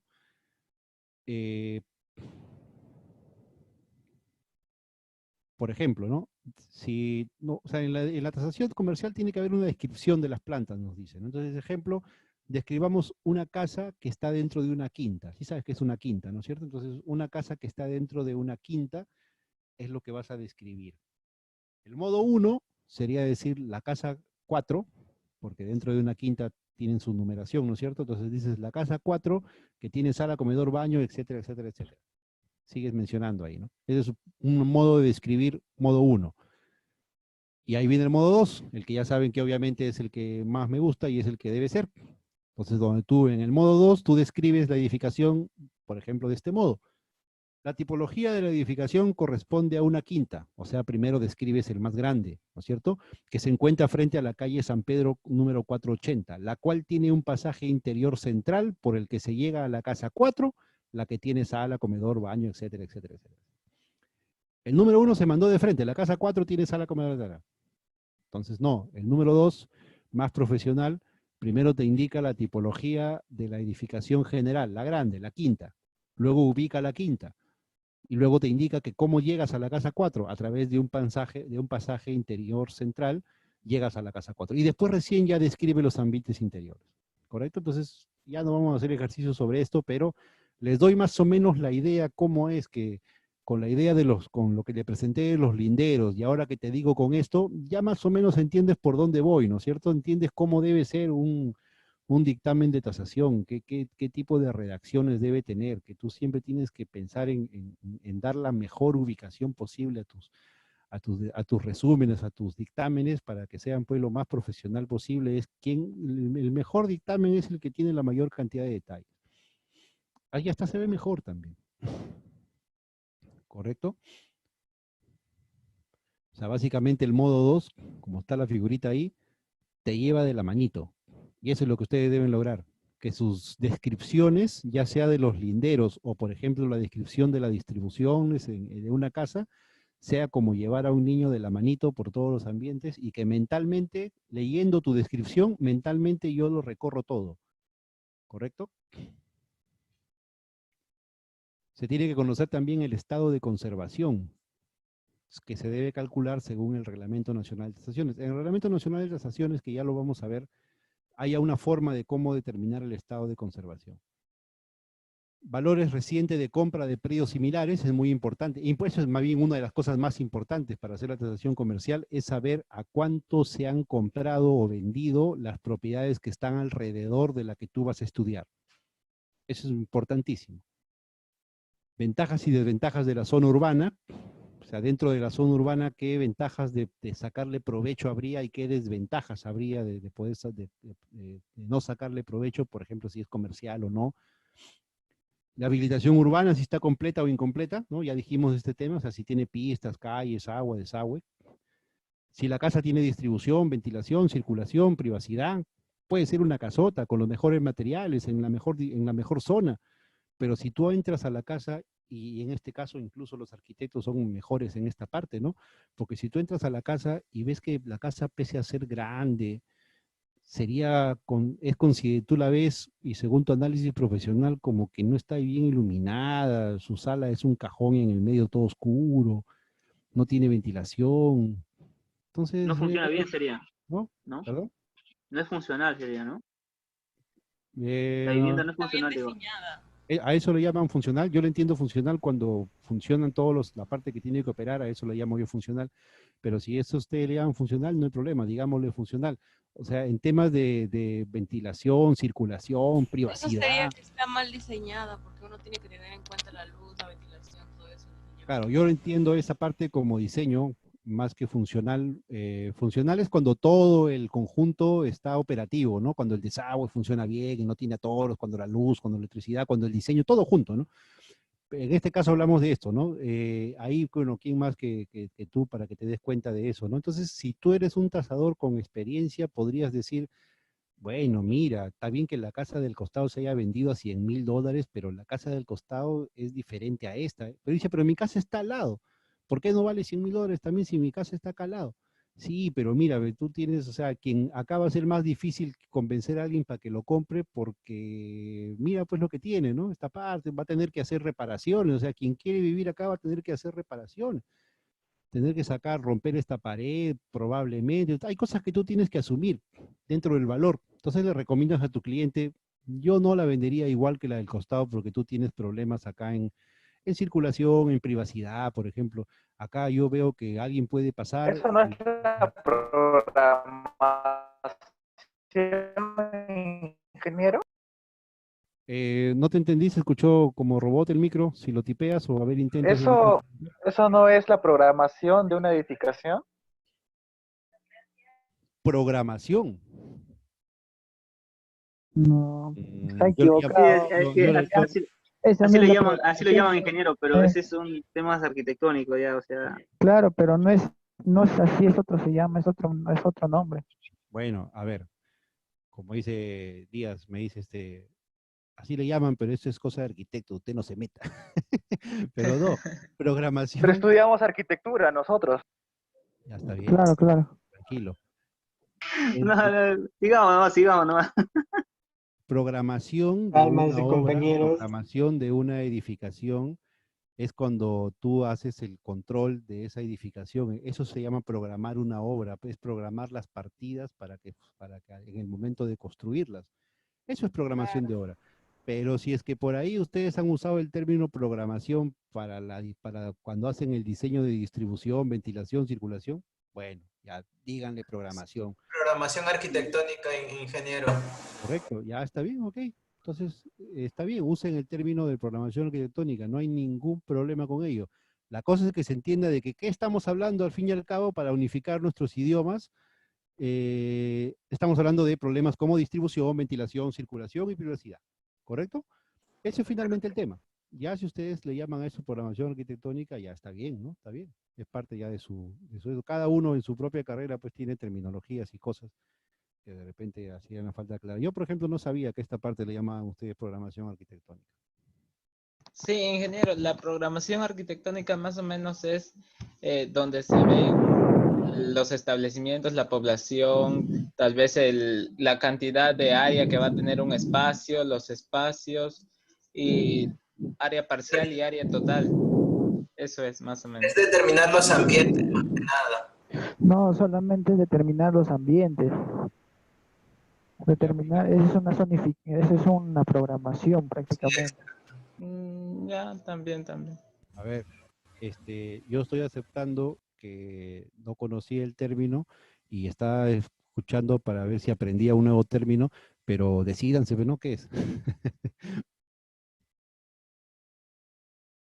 Determinar los ambientes, ingeniero, así como sus áreas. Sigamos nomás, ingeniero, porque si nos podemos hablar de programación y todos los temas arquitectónicos, es un tema de análisis profundo realmente, pero... Uy, claro, tema, ¿no? Sí, ingeniero, es bien profundo. ¡A su madre! ¿Qué tal? Bueno, también dentro del cronograma de la programación también está el flujograma, no sé si lo hayan hecho también. Es que Para nosotros eso, o sea, son varios Exacto, sí, documentos también que se usan. nos enseñan varias palabras. Una matriz. Describir nuestro Ujú. Son un montón de palabras y son demasiadas. Uy, ya, está bien, mejor no entramos entonces en ese campo. Ya, qué muchacho. Mataron a todos. Es una discusión filosófica muy profunda ya, así que ya sigamos mejor. Total, ingeniero. Bien profundo. Lo que callamos los arquitectos. Exactamente. La proyección de crecimiento a la edificación, así le llamo yo, y así me vienen que eso se llama con otra cosa, bueno, ya no sé.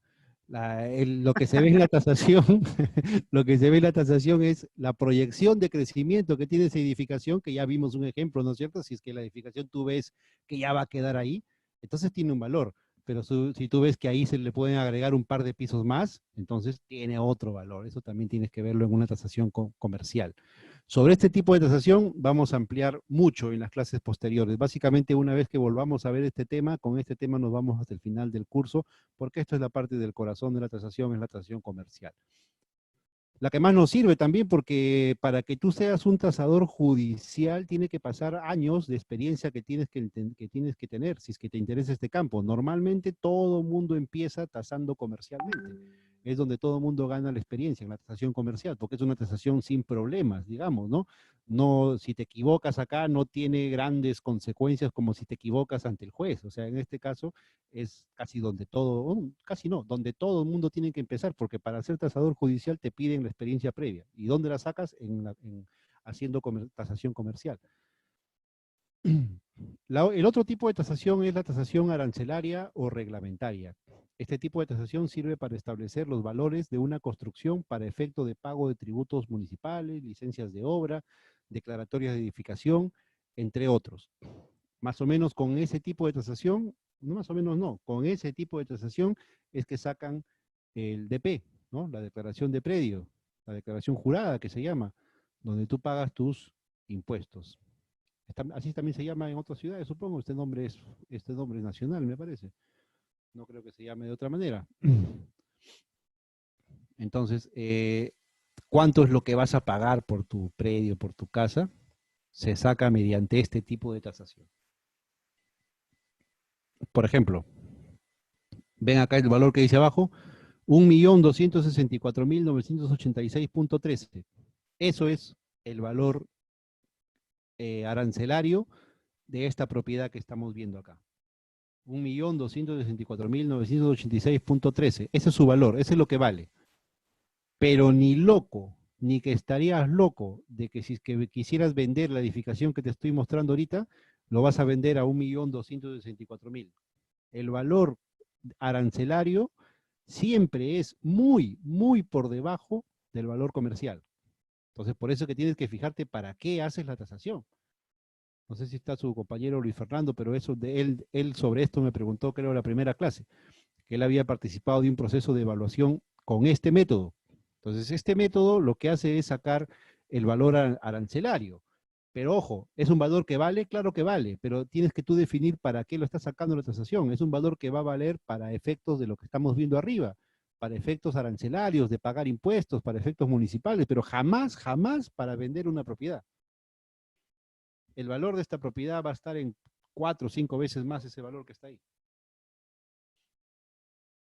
Ahora dirán, ¿por qué tanto? ¿Por qué vale tanto? Es porque el ejemplo de este caso es un ejemplo de una edificación bien, bien grande.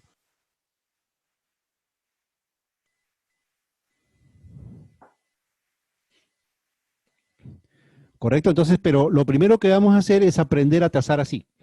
Ustedes ya la siguiente, después de su examen, ya regresamos después del examen y ahí ya entramos, después del examen parcial ya entramos, como se dice, de cabeza en el tema, porque lo primero que ustedes van a hacer es una tasación reglamentaria, ¿no? Disculpe. Reglamentario. Dime. Creo que este cálculo del valor del predio solo era de acuerdo a lo construido, más no lo externo ni nada relacionado a eso, ¿verdad? No tanto, porque si tú ves acá, el valor lo dividen en lo que sería el valor de construcción. Mira, acá, ¿ves toda esta fila de acá? Te da la suma de 152.000, ¿no? Ya esto es el valor de lo que tú dices, de todo lo construido. Correcto. Luego le suma el valor del terreno. Ya está. Y luego mira esto, valor total de otras instalaciones. Aquí le meten todo lo que está por fuera, que tú dices. Entiendo. Entonces, ¿cómo se diferencia entre este valor y el valor comercial? Que en el caso de este valor, Acá tú puedes estar tasando una casa que queda en algún barrio pobre, por ejemplo, que está construida, es un barrio pobre, pero la casa está construida con un material de la forma igualita, igualita, pero en un barrio rico, en un barrio más, más pituco, digamos. Entonces, a esta tasación no le importa dónde está ubicado, porque esta tasación lo que saca es valor del terreno, pero no con el valor comercial, sino con unas tablas que ya les voy a enseñar a ver. El valor de la construcción en función del material que utilizaste, pero al material no le interesa dónde está, si está en algún lugar en los conos o si está en todo el centro, no le importa. Te va a sacar la tasación de cuánto cuesta el material, y igual con lo que cuestan las instalaciones. Entonces, por eso es que le digo, este valor siempre es demasiado bajo en comparación del comercial. ¿Sí me entiendes? Entonces, estos valores de acá no son para nada comerciales, no te interesa para nada el mercado para sacar estas relaciones. Por eso es que solamente sirve para temas arancelarios y jamás para hacer una compra-venta. O sea, si tú haces una tasación reglamentaria y el dueño de este local de acá te dice, arquitecto, ¿a cuánto debo vender mi local porque lo quiero vender? ¿A cuánto sería el valor que usted me recomienda que lo venda? Y tú agarras la declaración de impuestos y le dices, sería bueno que lo venda a 1.264.000, y él te hace caso, acaba de hacer el peor negocio de su vida. ¿Correcto? Y lo vamos a probar. Vamos a ver si nos liga a hacer la misma tasación para el mismo, no se va a poder porque en estudio de mercado no van a poder usar ustedes por lo que estamos encerrados, pero vamos a ver, intentar cómo hacer que se den cuenta de esa diferencia. ¿Sí? ¿Se entendió? Sí, ingeniero. Sí, ingeniero, está bien, sí, bien.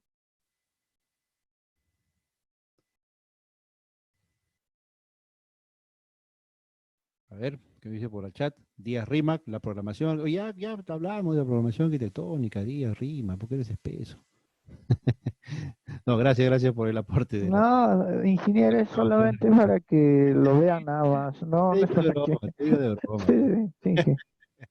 Es broma, tranquilo. Sí, está bien, gracias Marín por el aporte. Ya un nuevo término para mí también. Esta tasación se realiza utilizando valores arancelarios de terreno, valores unitarios oficiales de edificación, las tablas de depreciación, los valores unitarios a costo directo de algunas obras complementarias e instalaciones fijas. Por el momento no vamos a usar esta última tabla. Ya esta última tabla, como también se usa en la tasación comercial, ahí la vamos a utilizar o más adelante. Primero vamos a tasar esto solamente con las 3 primeras y después le vamos a agregar esta, porque esta no es complicada, pero requiere de otra explicación. Entonces vamos a ver primero qué cosa es cada una de estas 3 que están acá. Los valores arancelarios del terreno. ¿De dónde saco los valores arancelarios del terreno? O sea, mejor dicho, ¿cuánto vale el terreno donde tú estás? ¿Cuánto vale el terreno que tú estás tasando? En la tasación comercial yo averiguo cuánto cuesta el terreno haciendo una investigación de mercado en los alrededores. Acá no. En la valorización arancelaria o reglamentaria, esos valores ya están dados ya. Ya están dados. ¿Correcto? Y es en planos como este.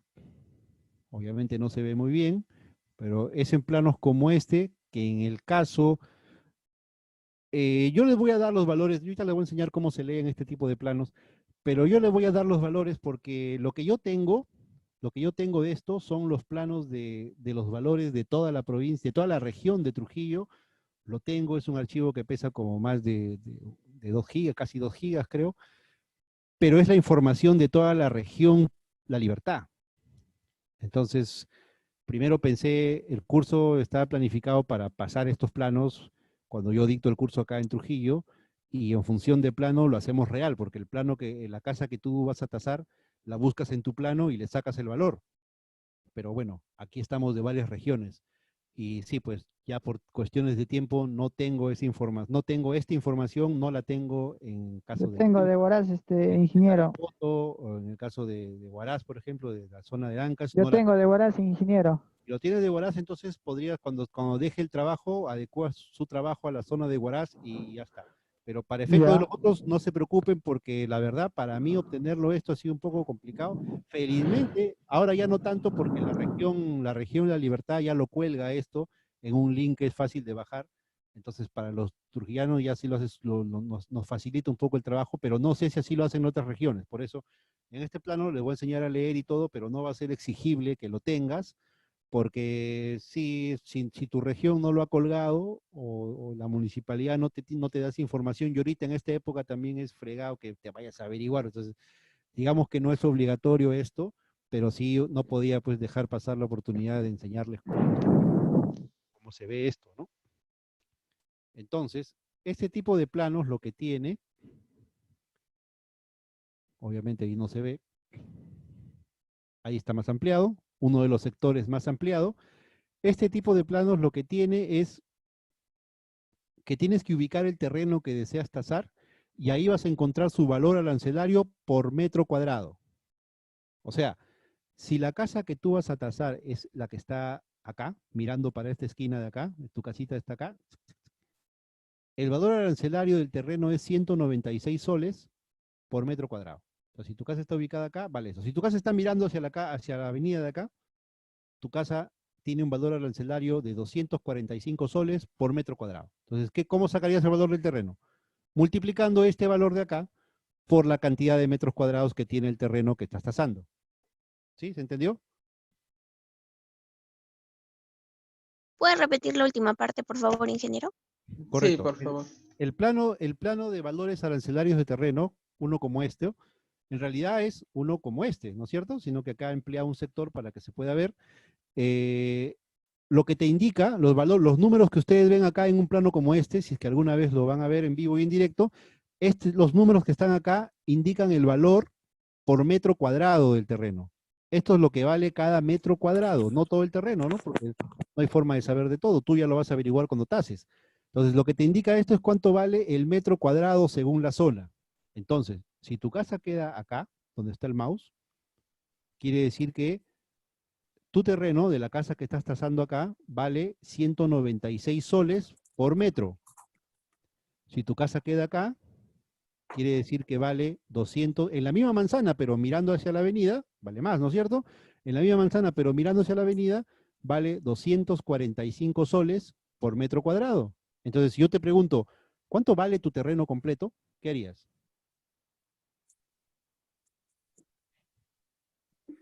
Multiplicar. Multiplicas, ¿no es cierto? El Multiplicar. área de tu terreno lo multiplicas por el valor por metro cuadrado. Lo que no deben olvidarse es que los numeritos que aparecen acá son valores por metro cuadrado. Entonces, como ya sabes que tu terreno vale 245 soles el metro, multiplicas por el área de tu terreno y ya tienes cuánto vale tu terreno. Arancelariamente hablando, repito, arancelariamente hablando, no para venta, ¿no? Sino arancelariamente hablando. Este tipo de planitos, si hubiera uno de estos planos para el tema comercial, sería un gol para nosotros, porque así no tendrías que hacer toda una investigación cuando vas a tasar. Sería un golazo si hubiera uno de estos planos para la parte comercial, pero no hay, ¿no? Hay para la parte arancelaria. Entonces ya, este plano lo actualizan cada año actualizan estos planos y te van votando, ¿no? Entonces, quien se dedica a las tasaciones debe tener siempre estos planitos actualizados, porque nunca falta que necesitas como referencia estos valores. ¿Correcto? ¿Se entendió ahora sí? Sí, ingeniero. Sí, ingeniero. Muy bien. Entonces, listo, tú obtienes el valor así. En nuestro caso, como yo no les voy a dar los planos porque no lo tengo de todas las regiones, yo para el tema del ejercicio que les voy a dejar más adelante, yo les voy a dar el valor del terreno. Yo te voy a decir, tu terreno vale 100 o 150 soles el metro cuadrado. Yo te voy a dar ese valor, ¿ya? Dado que no podemos trabajar con estos planos porque estamos de regiones diferentes, no sería muy justo, ¿no? Entonces, Claro, ingeniero. claro, porque si le mando este plano a alguien de Tarapoto y te digo, a ver, ubícame, tú no sabes de repente la urbanización Primavera, San Fernando, dónde quedan. Acá en Trujillo se me hace más sencillo porque ya pues, cada uno tasa su propia casa donde vive, ¿no? De paso que ya tienen un valor de tasación en su propia casa, o si no eres de acá, igual vives en algún lugar, ¿no? Entonces, en el lugar donde vives, de eso tasas, pero entonces ubicas en el plano tu calle, tu manzana y todo, y le lanzas un precio. Es más real hacerlo así, pero bueno, no tengo pues los planos de todo el Perú, sería cuántos gigas, y solamente la Libertad me pesa como 2 gigas. Supongo que el que tienes tú de Huaraz, de que se incluye todo Ancash, debe ser también igual de pesado este de Díaz. Sí, ingeniero. Igualito es, 2 gigas. ¿Ya ves? ¿Ya ves? O sea, más o menos te estamos 2 gigas por cada región, porque te cuelan un montón de planos. Listo, entonces eso, de ahí sacas el valor del terreno. Entonces ya tenemos el valor del terreno. Ahora, en los valores unitarios oficiales de edificación, ¿de dónde los sacamos? ¿Esos qué hacen eso? Describen los valores por partidas específicas por metro cuadrado de área techada. Y sale de una tablita como esta. Ya han visto esta tabla, ¿no es cierto? ¿Ustedes han visto alguna vez esta tabla? ¿Sí o no? ¿En algún curso de urbano o algo así no lo han visto nunca?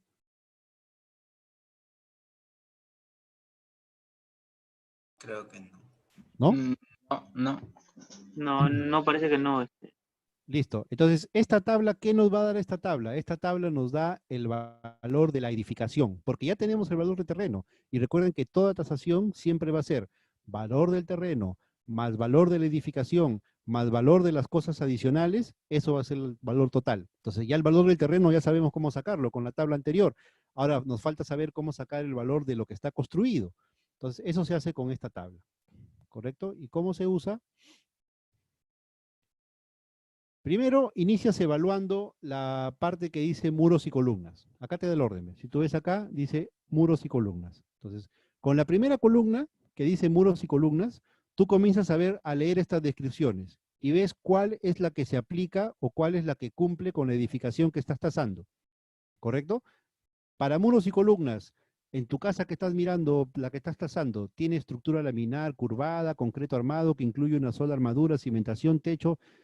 Para este caso no se considera valores de la columna número 2. ¿Tiene esta configuración? No. Entonces pasa a la siguiente, que es la más clásica. Esta es la más clásica, ¿no? Columnas, vigas o placas de concreto. Pegas con esto, entonces ya está. Si no, sigues leyendo hasta que cumpla. Va hasta la letra I. Acá por tema de espacio lo recortaban en la C, pero esto sigue hasta abajo.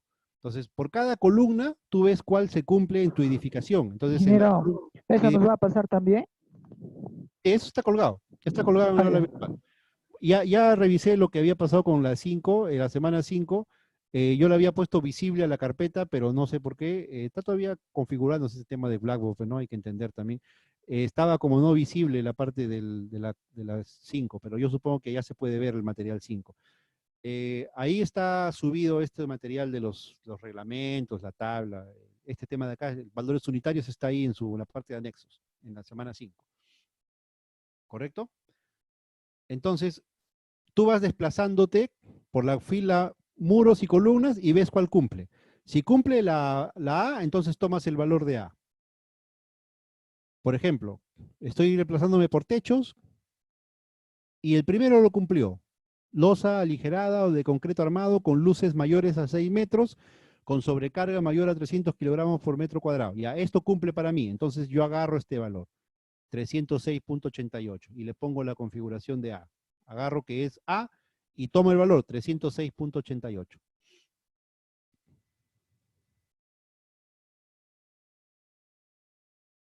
Y así hago para cada una de las partes. ¿Y cómo debe terminar? Yo te voy a dar el formato. Primero entiéndeme si es que fue así. Después yo te voy a dar el formato que llenes, pero finalmente lo que tienes que aparecer va a ser más o menos como esta forma, miren. Ahora entienden por qué esto tenía letritas.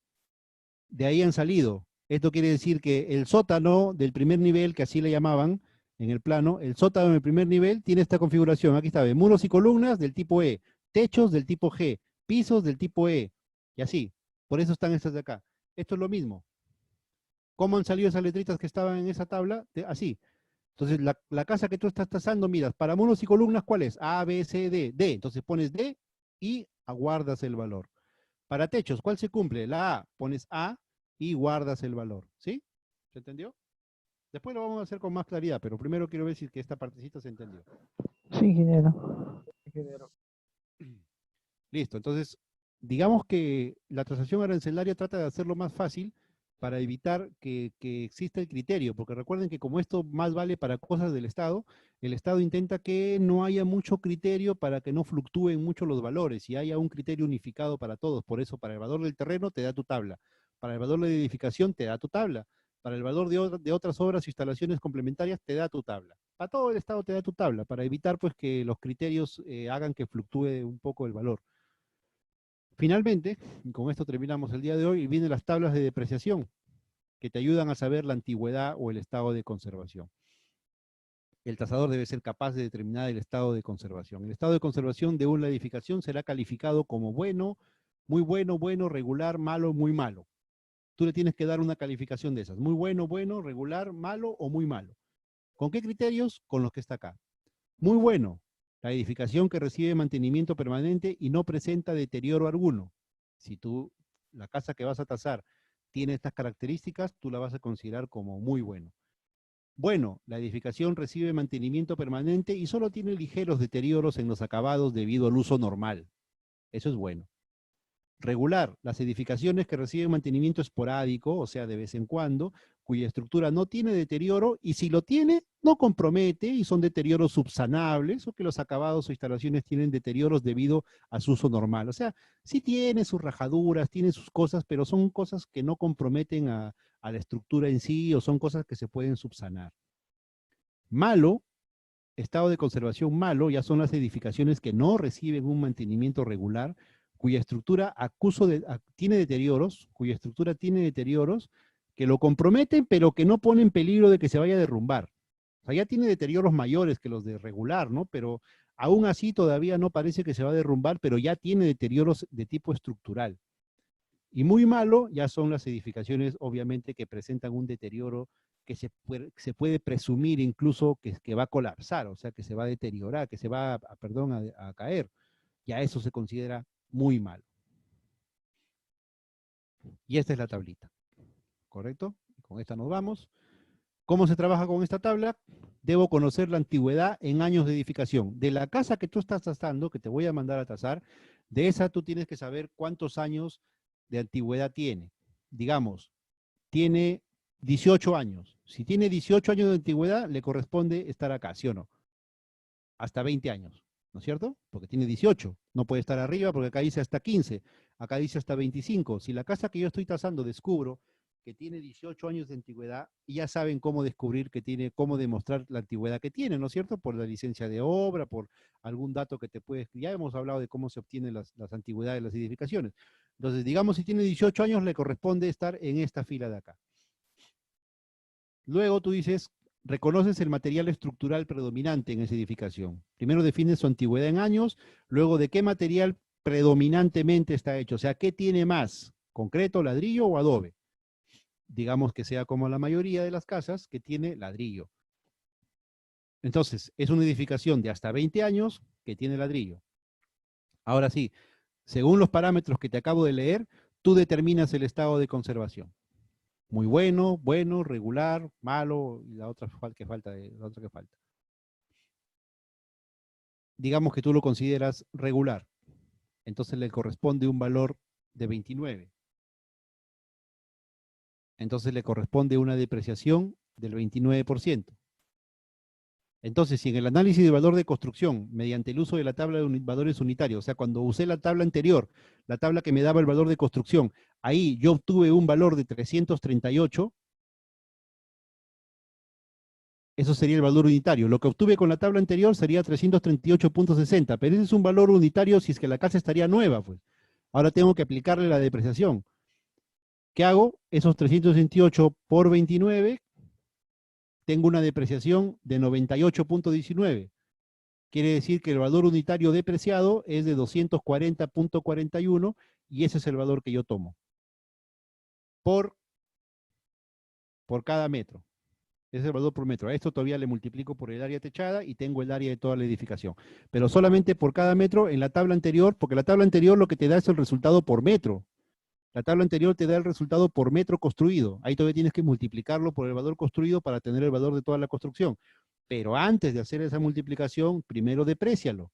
Entonces lo que te botó la tabla anterior fue 338.60. Como yo analicé y me salió que esta casa debería tener una depreciación del 29%, le saco el 29%. O sea que sale 338.60 por 0.29, me sale una depreciación del 98.19. O sea que esta casa ya perdió por cada metro 98.19 soles. Quiere decir que el valor unitario depreciado sería 338.60 menos 98.19, 240.41, y ese es el valor que me interesa. 240.41, lo multiplico por el área techada y tengo el valor de la edificación. ¿Se entendió? Sí, ingeniero. Ingeniero, tengo mi caso, acá, la casa de mis abuelos. Bueno, en la casa en donde vivo, este año cumple 50 años de haberse construido. Ya. Es una casa de 3 pisos, es la primera casa acá en la ciudad de Tarapoto de material noble. Toda la construcción es de adobe. Ya. O sea, ¿Cuánto tendrías que aplicarle de depreciación? Ya, si la casa está de 50 años, iría acá, ¿no es cierto? Estaría acá en 50 años. Y el material predominante es adobe, estaría acá. Ahora depende del estado de conservación, cómo lo tienen. Si lo han tenido, por ejemplo, un estado de conservación malo para las condiciones de la casa que tú me comentas, un estado de conservación malo para esta casa ya no tendría ningún valor. Básicamente ya la edificación no valdría nada. Recuerden que el terreno jamás pierde valor, ¿eh? El terreno nunca pierde valor. Quiere decir que si es que le pondríamos a la casa que nos describe nuestro compañero un estado de conservación malo, ya solamente eso valdría lo que vale el terreno. Ya no valdría lo que vale la edificación porque estaría depreciada al 100%. Sin embargo, si la edificación que tú me mencionas está en un estado, yo creo que para 50 años es muy difícil que su estado de conservación sea muy bueno, ¿no es cierto? Yo creo que con criterio así objetivo y legal, tú lo deberías situar entre bueno o regular, ¿no es cierto? en sí está en un estado regular, digo bueno, porque le damos un mantenimiento. O sea, claro. Entonces ya no ese tiene, hasta ahorita la casa no tiene ninguna rajadura, a pesar de cuántos terremotos han pasado acá en San Martín Tarapoto, esa casa sigue en pie. Y correcto. para clavar en la pared es ni el clavo de acero no entra. Ah, mira. Entonces le pondrías, de repente con un criterio profesional aceptable, le pondrías un porcentaje de bueno. Entonces lo que tú calcules que vale esa edificación, que incluso podría, el ejemplo de la que les voy a trazar podría ser con esa casa, si gustas, ¿eh? Si estás ahorita quedándote ahí, ¿no? Si no estás ahí, bueno, caballero. Sí, así es, exacto. Bueno, acá vivo.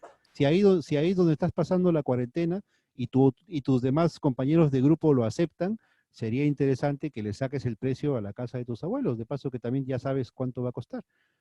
Entonces, ahí más o menos haces ese estudio, le pondrías este porcentaje, el 65%, lo cual tendría que, al valor que te sale acá de la tabla, lo multiplicas por 0,65 y lo deprecias así como está en este ejemplo.